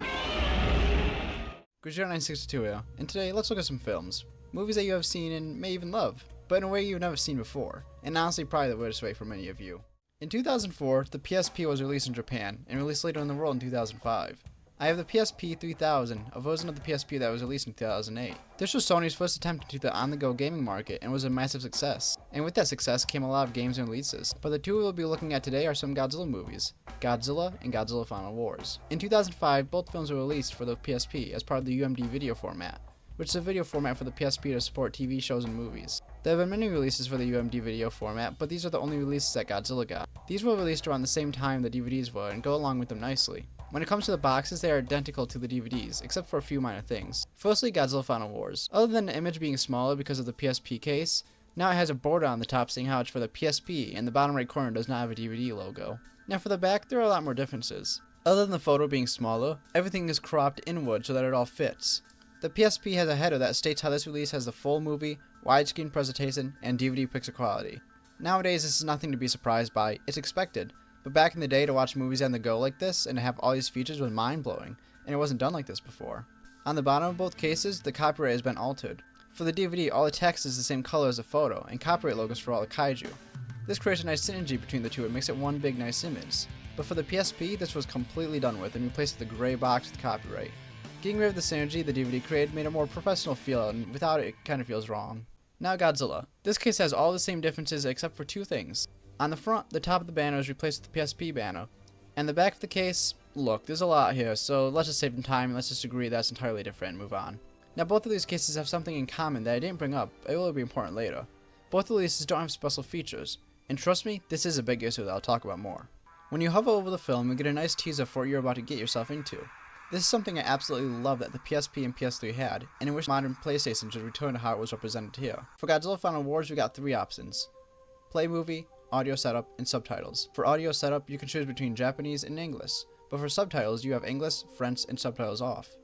The visual representation is relatively nice. We have clips from the film playing in the background while the theme song when the film plays.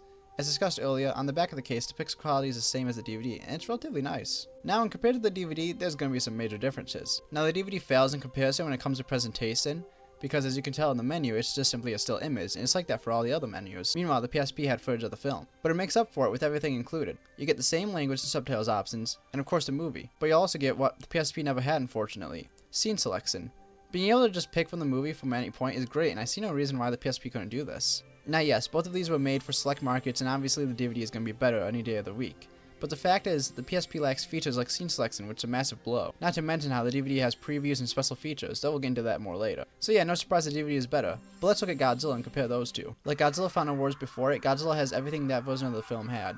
Same type of menu, same options, and all around the same representation. The only differences are the options for subtitles and audio setup. For audio setup, we have English again, but now French is included, completely getting rid of Japanese. Meanwhile, for subtitles, we have way more options. We got English, French, Spanish, Portuguese, Chinese, Korean, and Thai. And again, the DVD absolutely destroys the PSP. Just look at all these special features. But I don't want to put down the PSP due to this. At the time, watching movies on the go was a new concept, and to have these two films available for so many on a new system that did relatively well is great. But unfortunately, these were the only Godzilla releases on the PSP. I don't know if it's because these may have sold bad or not, or maybe because Sony focused more on the DVDs, but for fans of Godzilla at the time, who wanted to watch their favorite kaiju on the go, had slim options. This is a real shame because I believe that if given more advertisements for these releases, we could have gotten the other Sony releases on the PSP. With all that being said, I have something special that DVDs don't have, or at least I don't own for them. You see, when making products, the company will make a test mold of a product before making the final product. And I have a test mold for Godzilla. An interesting fact is on the test mold it says Case 1. Maybe this means Case 2 is the final product, or it's Godzilla Final Wars. Now when it comes to what is different, the audio setup. This includes only English, completely missing French. Now for subtitles, we have English, Dutch, Czech, Danish, Finnish, Greek, Hebrew, Hindu, Hungarian, Norwegian, Polish, Russian, and Swedish. Now I brought up a few times how these releases on the PSP don't have special features, and this is a major gripe I have with these releases. You see, both of the DVD copies of these releases have special features. Godzilla Final Wars has a behind the scenes reel, meanwhile Godzilla has plenty to go through. Some may say that the PSP couldn't handle special features, and can only handle what was included, and to that, I say you're wrong. You see, of all releases that I own, Robots of all films has a lot of special features. Yeah, you heard me right, Robots. This release contains 5 things for the special features, while Godzilla has nothing. The Godzilla Final Wars DVD has 1 special feature, yet they couldn't add that into the release. I know it's not a massive deal, but I find it really annoying that this happened. Something like special features can go a long way, and easily have a lot more people want to buy something just to look at this. A big fascination with early Godzilla, and even late Godzilla, is that it used Soup Mason, So imagine on the go while you're watching the movie, if you finished it, you can go and hop to the special features and watch how the movie was made. Same goes for the other film, because the DVD had a ton of special features, but the PSP had nothing. So something like this, I'd say is a massive blow. Yes, it's not a deal breaker, but easily is a big, huge misstep. After these two releases, no new Godzilla content was released for the PSP. Pipeworks was working on bringing Godzilla Unleashed to the PSP, but it never happened. Though that's not to say you couldn't have some kaiju fun on the PSP, seeing as you got the video game in the 2005 film King Kong. With the PSP being discontinued for a long while now, there was no chance of getting any new kaiju releases. But thanks to the modding community, it's still alive. With the PSP being such an easy device to hack and make custom stuff for, you can easily port any Godzilla film to this thing, though a lot of the charm is lost when it's not official. Although the PSP is now long forgotten by many, I love this thing and still adore it. At the time of release, watching these films on the go was a new experience, and I'm sure it led to some younger kids becoming fans of the series. Goji 962 here, and we all love kaiju fights, but one that fans like myself want is a fight between Godzilla and Gamera. Two monsters that, although have a lengthy history on their own, they don't have much going on together. So take a trip with me to see the history of Godzilla vs. Gamera. These two kaiju were enjoyed by plenty of people, and of course this meant people wanted to see them come together. Japan got a healthy dose of this back in the day. Now though I can't pinpoint the very start of the collaboration between Godzilla and Gamera, I'll try to go from the earliest point I can. The earliest point in which these two came together was one of two things, either merchandise or the 1970s Expo Festival Plaza. Let's first talk about the most exciting event in this video. This is the Godzilla vs. Gamera stage show. This show happened at the 1970s Expo Festival Plaza. For those who don't know, in 1970, the Osaka's World Fair, commonly referred to as Expo 70, was featured in the film Gamera vs. Ghidorah, where the final battle of the film took place. But Gamera wasn't the only kaiju to take to the expo that year, as Godzilla joined him in the stage show I brought up earlier. This show was originally supposed to play 3 times a day, but it was cut down to 1 time a day because of the complexities of the show. There were plenty of kaiju at this event, these being Godzilla, Gamera, Manila, Gorosaurus, Space Gauss, and Ghidorah. Now we only know one suit actor who was in the stage show, this being Haruo Nakajima, who played Godzilla, but I have some ideas as to who played the other kaiju. Keep in mind though that these are just my guesses. Yuminasuke Izumi as Gamera, and Masao Fukazawa as Manila. And for the rest it's kind of up in the air. Yeah, I know only 2 guesses, but that's the best I can do right now, because so many actors in the Gamera franchise unfortunately go uncredited. Now this event has gone down as lost media because photos and videos of the event are scarce, and we have very little left, but what we do have is interesting. The only videos we have both feature the King of the Monsters himself with some kaiju. Firstly, we see him with Space Gauss very briefly on stage in a less than 1 second shot, and another one where they are walking together side by side. And what is most likely the most famous clip from this event has Godzilla and Space Gauss walking together with Godzilla doing his victory dance from Invasion of Astro Monster. And the second kaiju Godzilla was seen with was Gorosaurus, where Godzilla throws Gorosaurus down to the ground as kids watch in enjoyment. Now this next info should be taken with a grain of salt, but I want to bring this up just in case. Using a translation app, I translated some papers from this event, but of course the app was not the best, so take it with a grain of salt. The paper talks about how Nakajima played Godzilla, and it tells the story of a person who went to the event with them talking about seeing Godzilla in person, and how the person in the photo got to meet Godzilla behind the scenes. And the next photo goes on to tell some more info, like how Space Gauss was a villain. Now I'm not going to go into great length about these because the translation app was honestly pretty rough to read, but if you want to translate them yourself, go ahead, here's the photos. And the final thing I have to say about the stage show is something that I have no proof of, but did happen, so ironically lost media for a lost show. But anyways, a year or 2 ago, around then, a post was made about how the audio for this event was found. I believe it was a company that held the event had an audio recording of the stage show fully intact, even showing a photo of it. Now trust me, I tried super hard to find this post, but I just couldn't find it for whatever reason. So you'll just have to take my word for it, or try to find it yourself. If you want to know where I found it on Twitter. The Godzilla vs. Gamera stage show was, and still is, the biggest moment for these two kaiju coming together. So what came after it? Well, after the stage show, the most that was released was magazines and merchandise. The merchandise has little to talk about, unfortunately. From what I could find, there were cards, books, and magazines. Calling these collabs is a bit cheating because the monsters for the most part didn't fight. It was more so multiple famous properties in one piece of merchandise. Though at the time it must have been fun to buy merchandise with your favorite tokusatsu properties together. This merchandise is small in quantity, and from what I could find, stopped being made around the end of the 70s. But at this time, the final Showa Gamera film was released, that being called Gamera Super Monster. This film was released in 1980, and has a reference to Godzilla in it, being called Godzilla. You can see a Godzilla knockoff attacking Japan on a poster that Gamera walks past. After this though, the collaborative efforts between Toho, and at the time Gamera Onodai, slowed down a lot. We wanted to see them come together again though, until 1996 for Hero Festival 96. In this event, many tokusatsu properties came together, and just like the Godzilla vs. Gamera stage show before it, not much video exists, but thankfully more info and images have been released for it, which brings us to this. From the creators behind Goji Ban years later, the team created puppets for some famous monsters. which included Ultraman, Kamen Rider, Gyarados, King Ghidorah, Mothra Larvae, Godzilla, and Gamera. Apparently it was shown 240 times over 40 days. If I had to guess, it looks like King Ghidorah would have been the main villain, and all the characters would have come together to fight him. I don't know if this happened for the rest of the puppets, but the Gyarados puppet used in the show later had the mold reused for Little and Goji Band. Looking at the main photo, it's really exciting, knowing that Godzilla, Gamera, Ultraman, and Kamen Rider all came together and actually was seen by possibly hundreds of people is really cool. A few years later, after Hero Fest 96, Dai, now being sold to Kadokawa, had an idea that many kaiju fans would have loved. Being titled Godzilla vs. Gamera, this film would have been released in 2002, and would feature the two kaiju coming together to finally fight each other and for us all to see who the true victor between these two was. Kadokawa were the ones to come up with the idea, and approached Toho with it. Toho declined it, even though Kadokawa offered to co-produce the film. The fans of the two kaiju did get some movies during this time, with 2002 being the release year of Godzilla vs. Mechagodzilla, and a few years later, the release of Gamera the Brave. For Ultraman fans though, they got to see Godzilla and Gamera collide. Well, kind of. In the show Ultraman Max, there's a scene in which two kids are playing at a beach with Godzilla and Gamera figures. But for those who bought the Ultraman Max DVDs, this scene wasn't included. If I had to guess, it was because of copyright. Then, nothing happened. Yeah, Godzilla and Gamera didn't cross paths again for quite a while. Years passed as the two kaiju were put into a state of dormant, with fans having to wait a long while. But when they came together again, it was in an interesting way. Released in 2017, City Shrouded in Shadow is a video game that has many famous properties come together, these being Patalabar, Evangelion, Ultraman, Gamera, and Godzilla. In the game, you can play as someone who's trying to survive as characters from these properties battle and destroy stuff around you. But we are here for Godzilla and Gamera, so what do they do together? Well, sorry to disappoint you, but nothing. Either due to copyright or whatever else, these characters don't come together. None of them do. For example, only Godzilla characters can be shown together. There can be no Godzilla and Gamera on screen together. So, that sucks, yeah. I guess it's cool they are in a game together, but they don't interact.